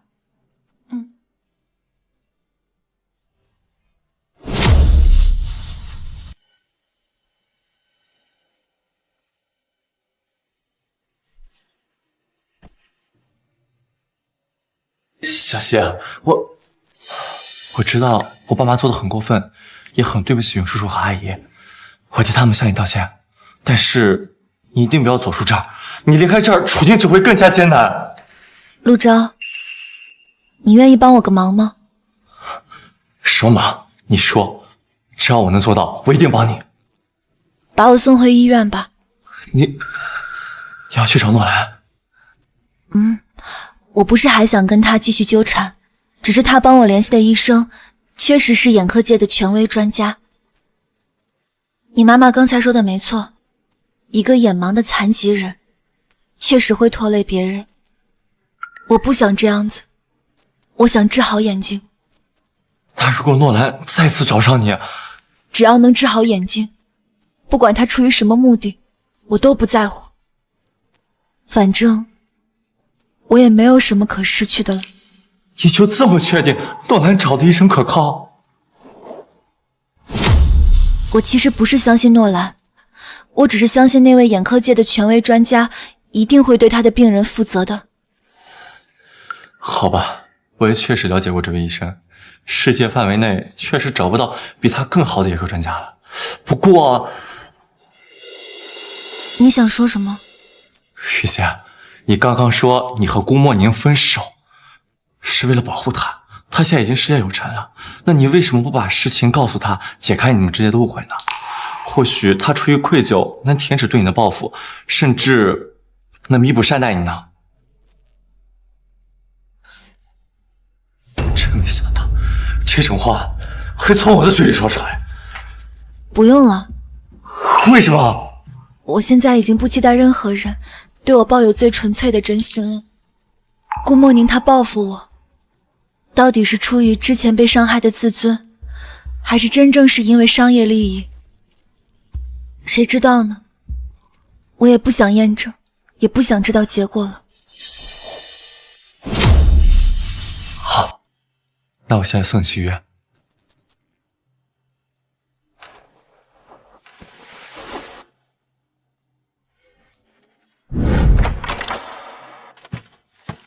老顾，我刚刚收到消息，苏云熙回医院了。走，去医院。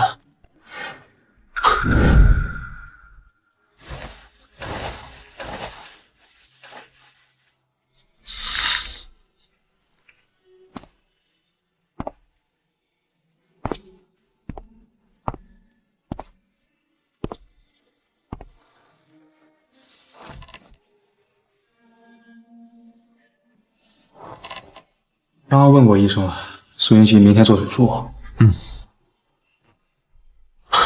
帮我去趟收费处，把他需要的费用预存进去。怎么？你怎么不进去？手术前不宜激动，我就不刺激他了。他到底是不是真的在意你，还不一定呢。我真没想通，你都在他手里吃了多少次亏了，怎么还这么死心塌地啊？其实不重要了。我恨了苏云溪6年，这意味着从始至终我都没有放下过他。看出来了。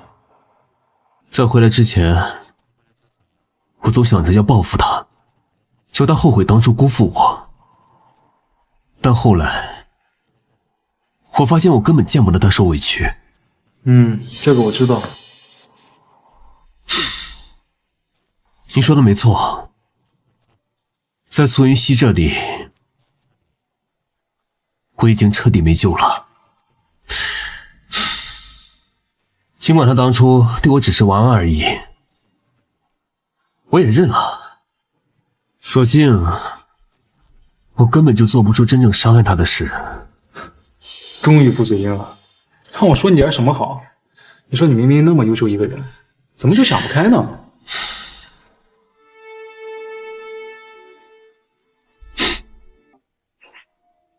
喂，什么事？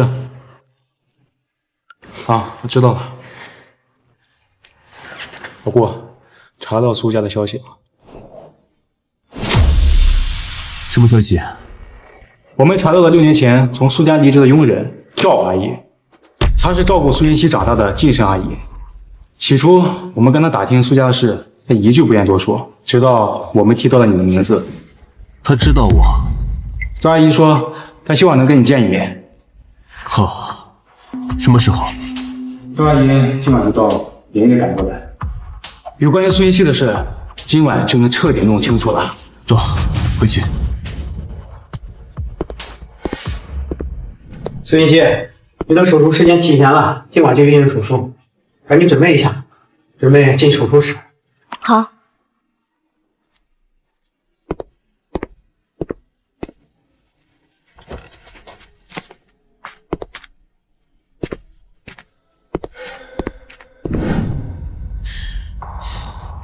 帮我问一下，人还有多久到？大哥，15分钟之前我已经刚问，2个小时之内你问我8遍了，催这么急，自己的油门都快踩到底了。等等，那就先别问了。啊？这种时候安全为重，不能出任何岔子。我去开门。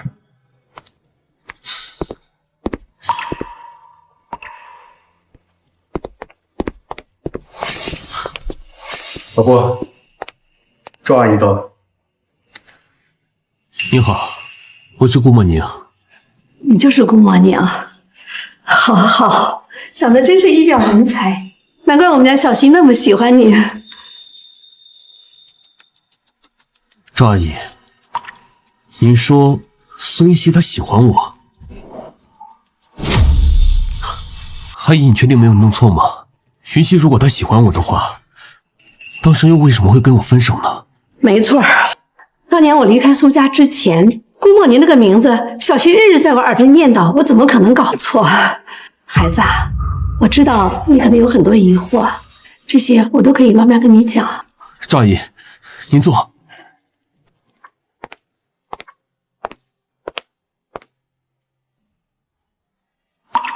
阿姨，您能告诉我关于6年前的一切吗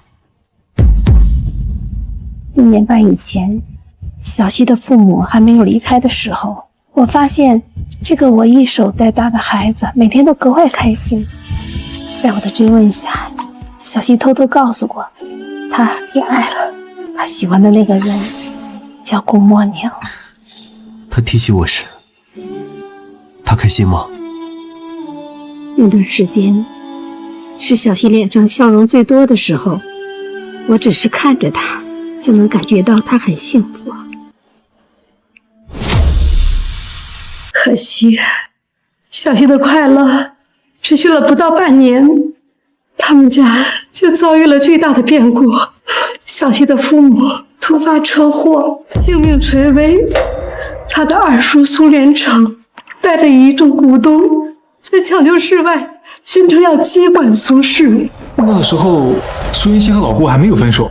没错，小溪是个聪明的孩子，他知道苏连成居心不良，他甚至怀疑他父母的车祸到底是意外事故还是人为造成的。只是这件事没有证据，再怎么怀疑也没有用。顾莫宁，我们分手吧。苏一溪，我是你的备胎吗？备胎？你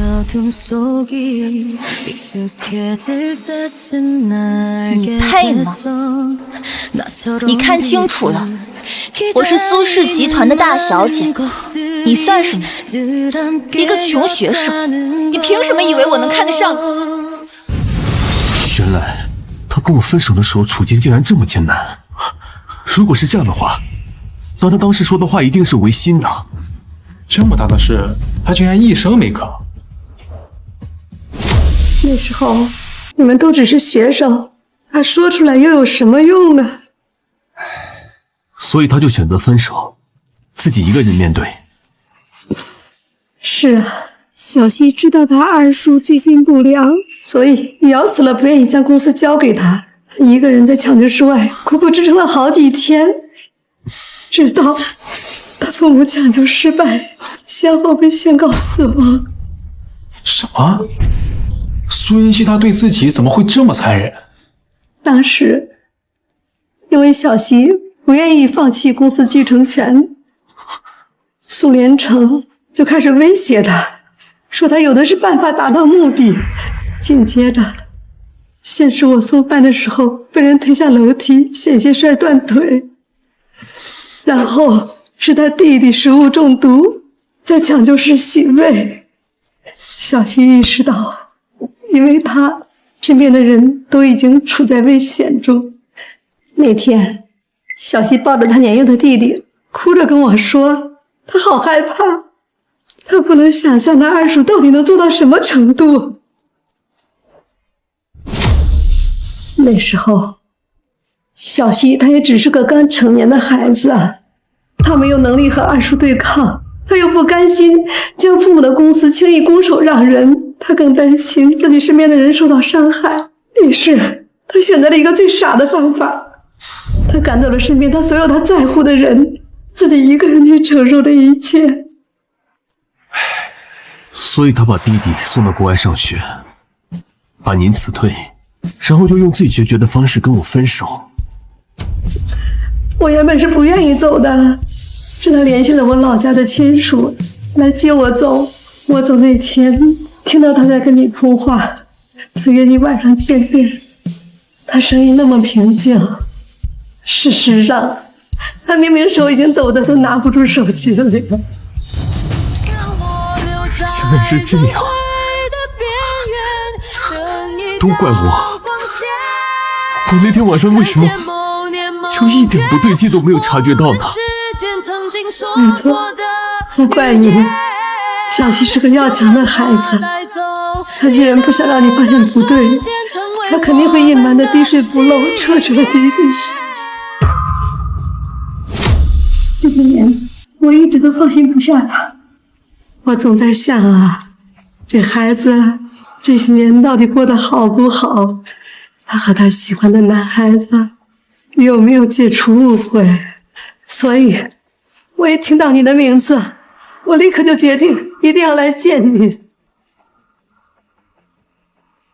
好孩子，小溪告诉我，你是他见过最优秀的人，无论做什么都非常出色。他还说你一定会成为非常厉害的大人物。今天我见到你，我相信小溪的眼光没有错。我等不起他的夸奖。孩子，你告诉我，小溪他现在怎么样了？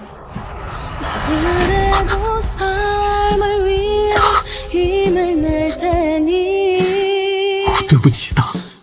赵阿姨，云溪的情况由我来跟你详细聊吧，让老顾冷静些，我们去找个咖啡厅坐一下。好。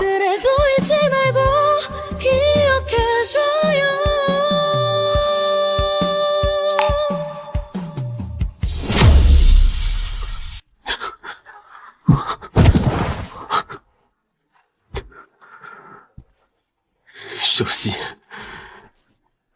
这些年你在我不知道的地方，心里该有多痛啊！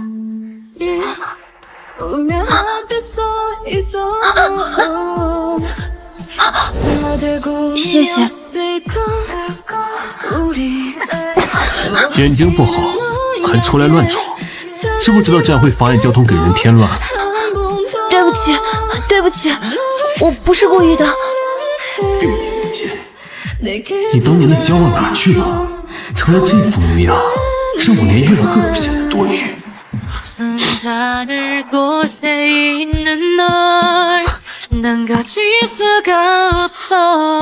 顾莫宁，你就是个蠢货！顾莫宁，你明明亲眼看到了，6年前那么骄傲张扬的苏云溪，变成了这么怯懦隐忍的样子，你竟然没有察觉到任何不对劲，竟然还沉浸在那些可笑的怨恨中。顾莫宁，你就是个蠢货，就是个彻头彻尾的蠢货。他一个盲人就寄人篱下，谁知道他这些年有没有什么乱七八糟的经历？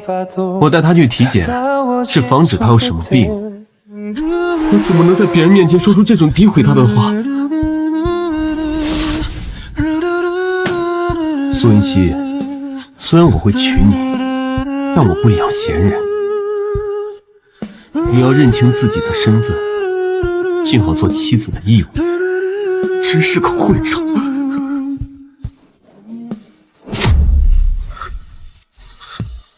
现在给我换鞋。好。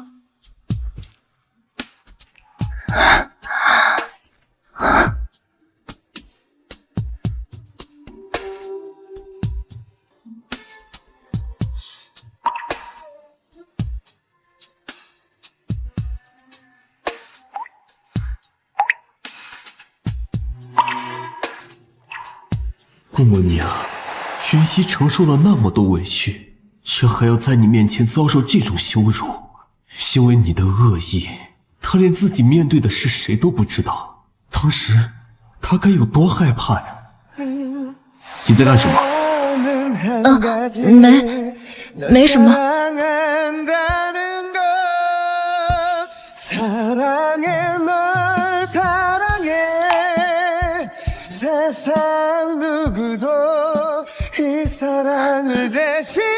哭了？你一个瞎子，跟着我有什么好委屈的？小溪在这个家，连一句善意的话都没听到，也难怪他会失望离开。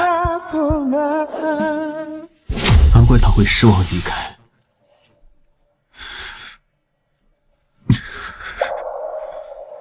如果诺兰先生愿意放我自由，我感激不尽。放你自由？你是想流落街头吗？你以为你二叔还会接纳你啊？那就不劳你费心了。别整天一副要死不活的样子。我花5000万娶你回来，不是为了看你这张哭丧脸的。苏云溪，你眼睛不好，脑子也不好吗？家里是装不下你吗？为什么非得跑出来添乱？诺兰，对不起，我没有想到自己现在连送衣服这种小事都做不好。你是来帮我送衣服的？小溪，这段时间你一定很委屈吧？明明什么都没有做错，却还要承受我的恶语相向和故意为难。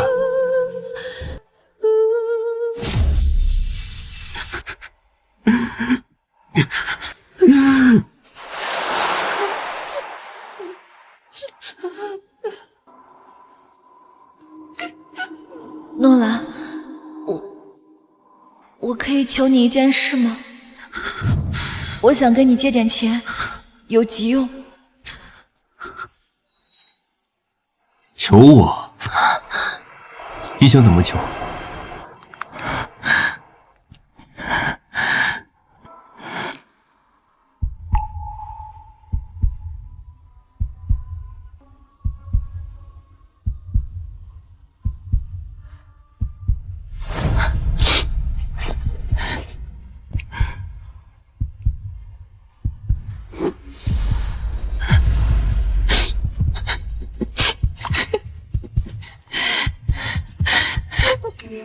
我说过，我娶你不是为了整天看你哭丧着脸的。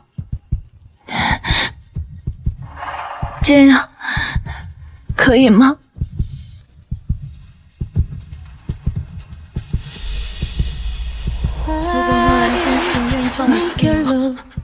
我记不见。孙一希，你眼睛不好，脑子也不好。小希，明明什么都没有做错，却还要承受我的恶语相向。老顾，我刚刚接到医院那边的电话，云溪的手术时间提前了，现在他已经做完手术了。走，去医院。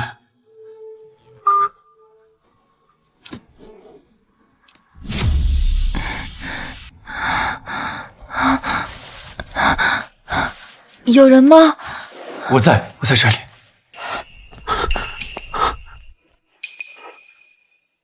手术成功了吗？苏小姐，你就放心吧，手术很成功。你就放平心态，保持心情愉悦，过几天就可以拆纱布了。真的吗？那真是太好了，谢谢您，医生。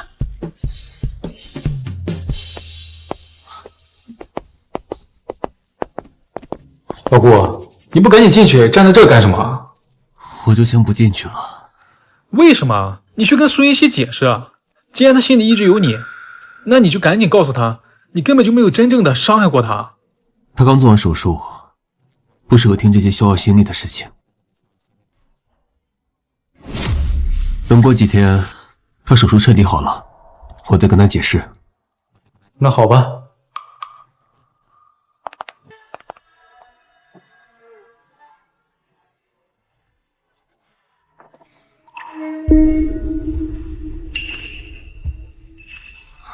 云溪，你怎么样？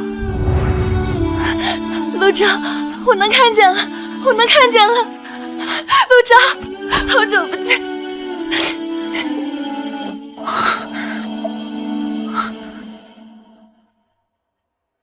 苏小姐，你的视力刚刚恢复，注意近期尽量不要流泪啊。好，我不哭，我忍住，我不哭。复明了，太好了。小希，不知道下次见面的时候，你会对我说出那句“好久不见”吗？小希，要是我早点发现这6年错过的真相，刚刚你在里面拥抱的人，是不是就会是我了？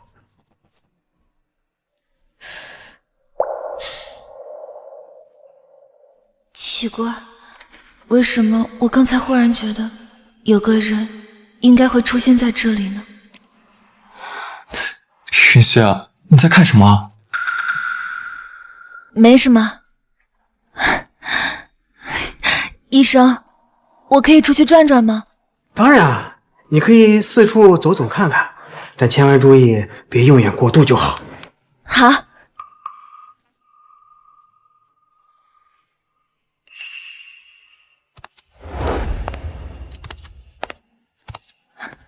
苏云溪，你在期待什么乱七八糟的事呢？你现在终于复明了，可以重新过好这一生了。小希，你之后有什么打算？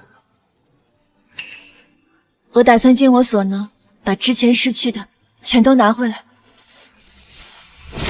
6年前那场意外来得太突然了，加上我年纪小，才让二叔他们插了空子，夺走了苏氏。以后我要继续我的学业，好好提升我的商业能力，慢慢积累经验，直到有一天能把苏氏重新夺回来为止。好，只要是你想做的事儿，我都可以帮你。不用了，这段时间你一直陪着我，我已经很感激你了。这么客气吗？我妈说的话到底还是让人介意了，是吗？其实我理解陆阿姨的。其实，在这么多年以来，陆阿姨已经是对我相对比较善意的人了，而且她还还清了多年前的欠款，这对我很重要的。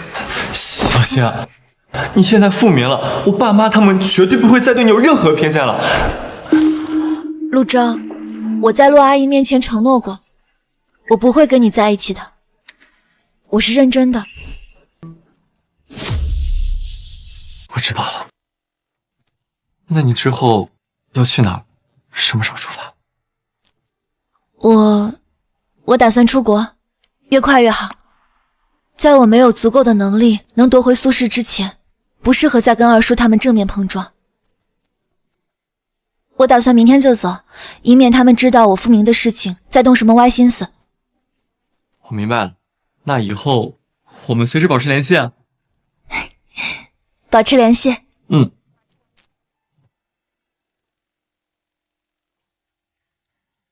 老顾，你可真能沉得住气，竟然能忍到今天才正式跟苏云熙见面。快看我一眼，我今天这身可以吗？可以，放心去吧，一会儿我帮你作证，一定把事情解释清楚。好，走。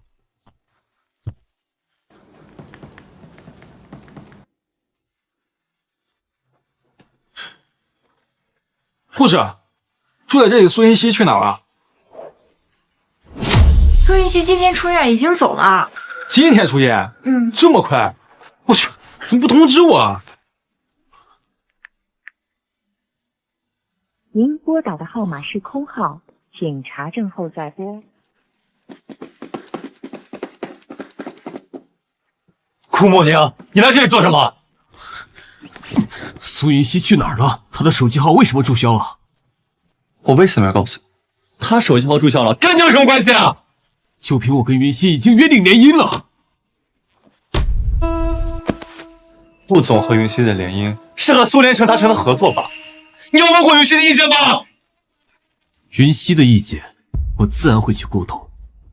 陆钊，他刚刚复明，情况还不稳定，你把他藏哪儿去了？你死心吧，我不会告诉你。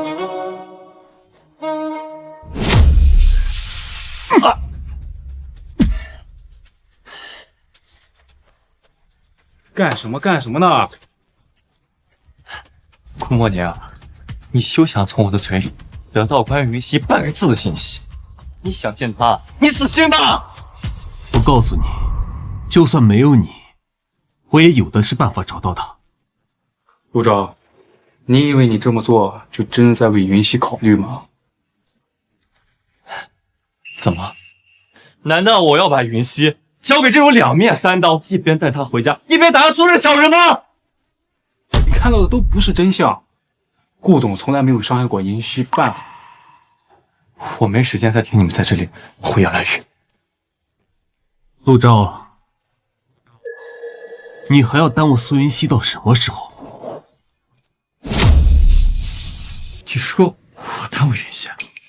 云熙被你们蒙在鼓里这么久，如果不是我，你们还要把她拖憋到什么时候？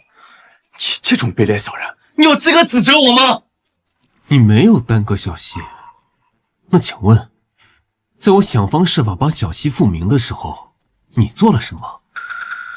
你不顾小希即将手术，将一切捅到他面前，还让他在术前离开医院，你这是在为他考虑吗？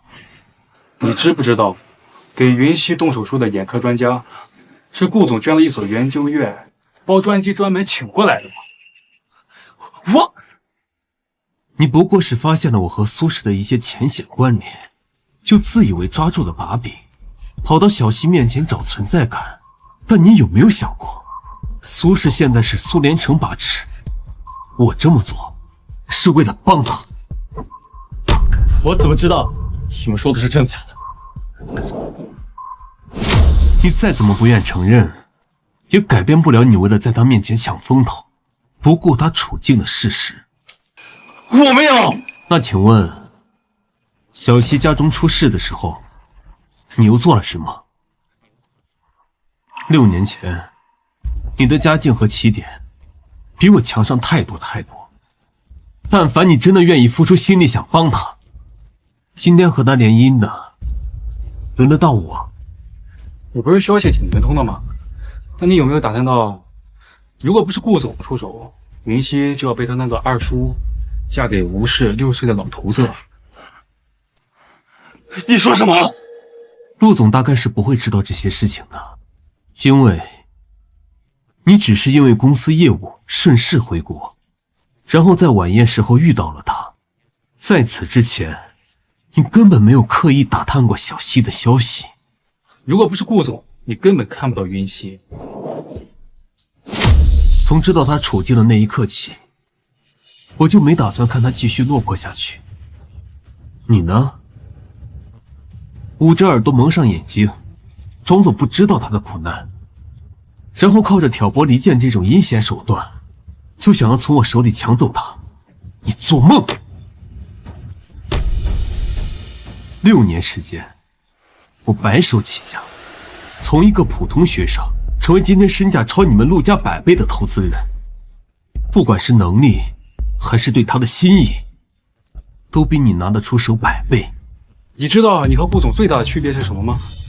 顾总嘴上说的再狠，但绝对不会伤害云溪半分，而你态度上一往情深，却全是耍嘴皮子，从来没有真正的站在云溪的角度上为他考虑过。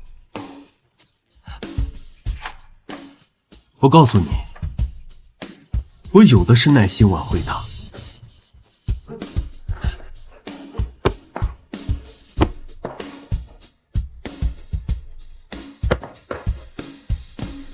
等一下，等一下！我承认我是个什么都没有付出，想靠着卑劣手段拿下小溪的小人。抱歉，我不知道你之前为小溪付出了那么多。小溪已经明确拒绝过我的，而且他拒绝你是为了保护你不被苏连成伤害。不好意思，这件事我们自己早就查出来了。你确实比我更适合小溪。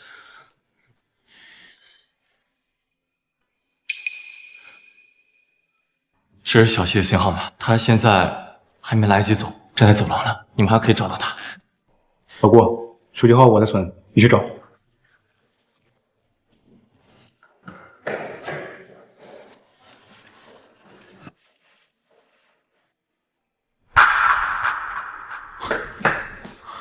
小溪，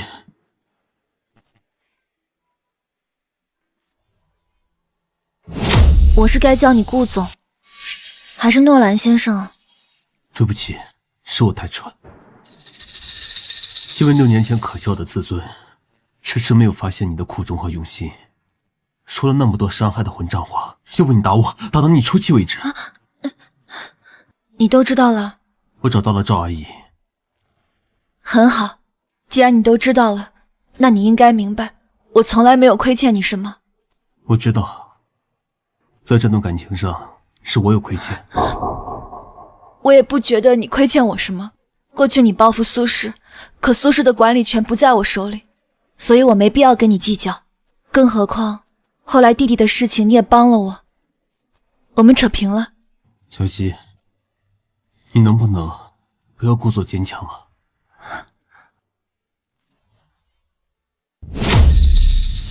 一个人和苏连成一家周旋，忍受无望的黑暗，担负弟弟的未来，甚至还有我的误解。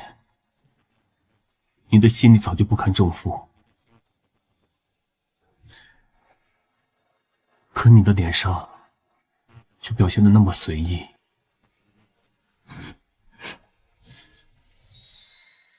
别哭，你的眼睛刚好，不能流泪。我之前忍住不见你，就是怕惹你难过。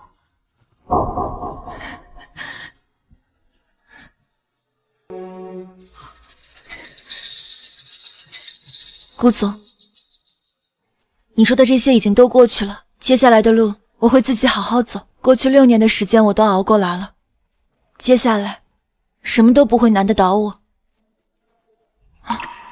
如果我说3个月内我能把你失去的一切夺回来呢？你是说苏轼？你是说苏轼？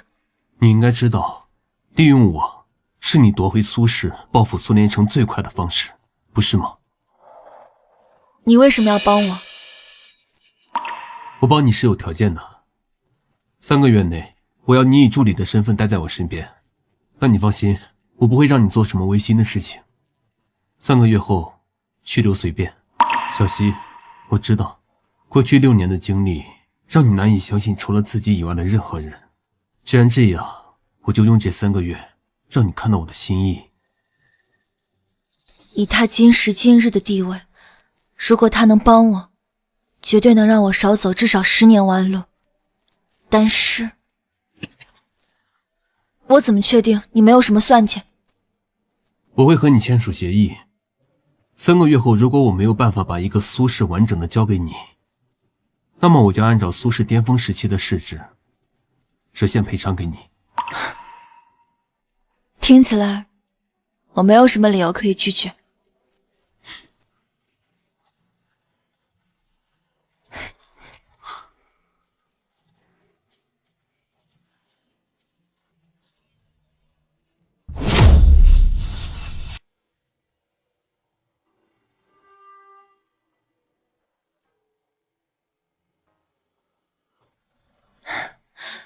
顾总，请多多指教。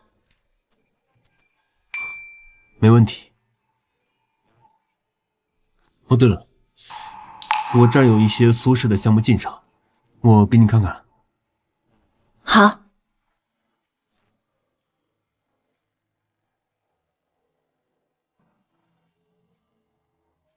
之前我给了苏连成一份5000万的合约，约定如果不可以如期交货，苏氏就得赔偿我15个亿。今天就是交货日期了，显而易见，苏氏已经违约了。也就是说，苏氏现在欠你15个亿。你该不会是打算3个月之后给我一个空壳公司吧？别紧张，沉住气。你别忘了，我们签的协议里面可是约定了，3个月之后我会给你的，一定是个正常运转、市值不低于巅峰时期的苏氏。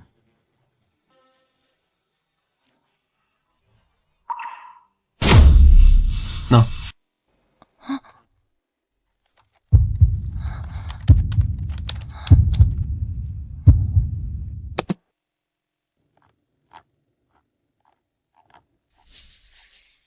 这是苏氏现在所有商业项目的合作进程。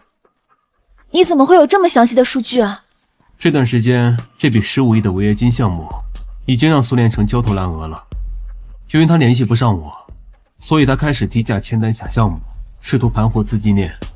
但是呢，他太着急了。苏连成所有合作的公司，你全都有股份。他很快就会发现，这些项目他全部没有办法在规定时间内完成。唉，这样一来，苏氏欠你的违约金很快就会从15个亿滚到50个亿，即便是巅峰时期的苏氏也负担不起。所以你现在只要打几个电话，苏氏就会彻底破产。你为什么要这样做？现在这种情况，苏氏最着急的，除了苏连成还有谁？这还用说，所有跟苏氏有关联的人，不管是股东还是职员，肯定避免不了要受牵连的。所以我们的机会来了。什么机会？你自己看。这是你暗中接触了苏氏所有的股东，他们现在都在抛售苏氏的股份。不错，但以苏氏现在的处境，根本没有人愿意接受。所以你很快就能以很低的价格把苏氏的股份给收购下来，这样1周之内你就会成为苏氏最大的股东。所以只要你愿意的话，半个月之内你就能把苏氏完整的还给我。但我要做的不止这些。这个叫赵天的股东，你还记得吗？当然记得，他是苏连成的心腹。他这个所谓的心腹，欠了9位数的赌债。眼看苏氏落魄，他为了钱，已经决定出卖苏连成了。他透露的一些事，对你来说非常重要。但你要答应我，看到消息之后不可以哭，要保护好眼睛，可以吗？嗯，我会的。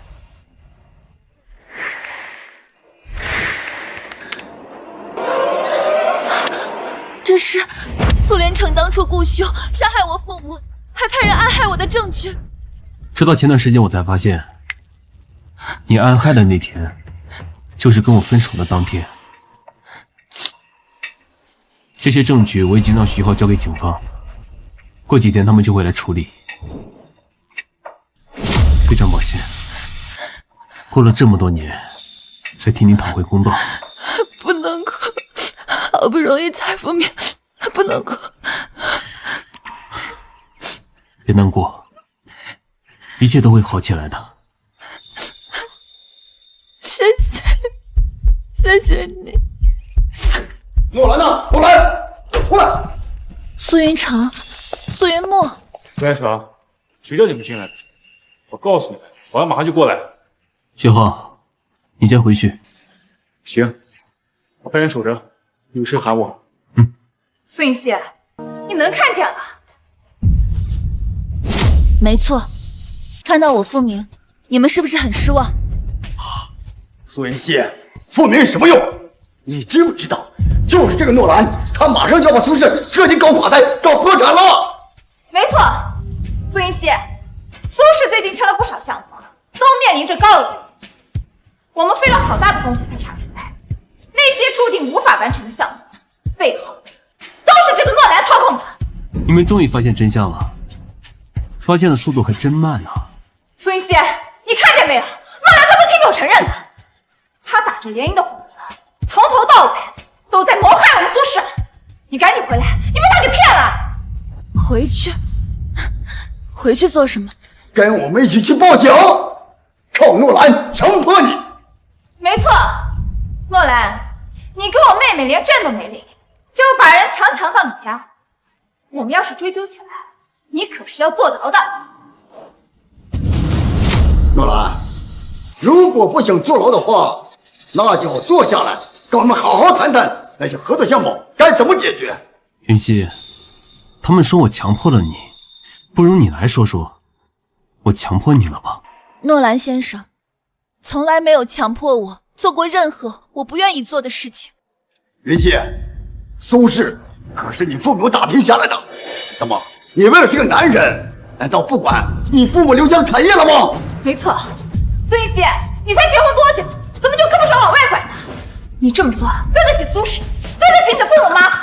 苏家濒临破产，你们才想起来苏氏是我父母的产业。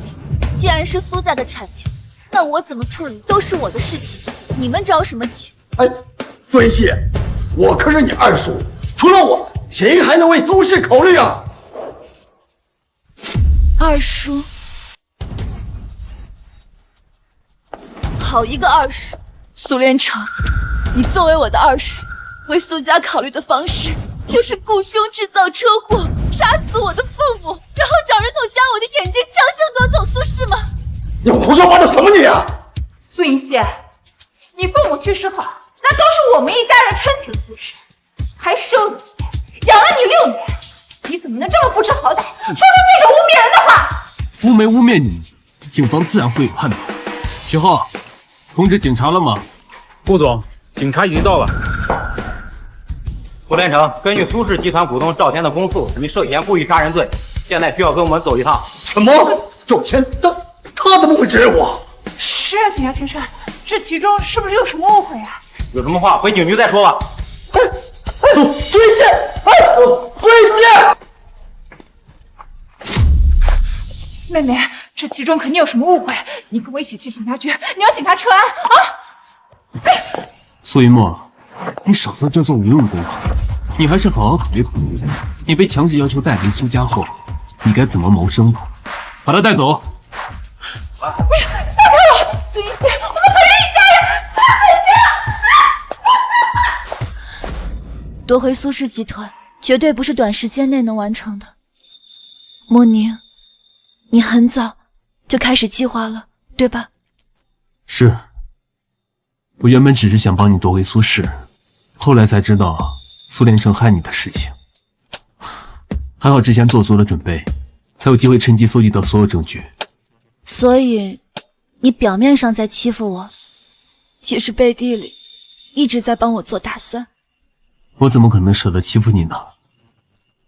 从以前到现在，不都是你说什么我都听了吗？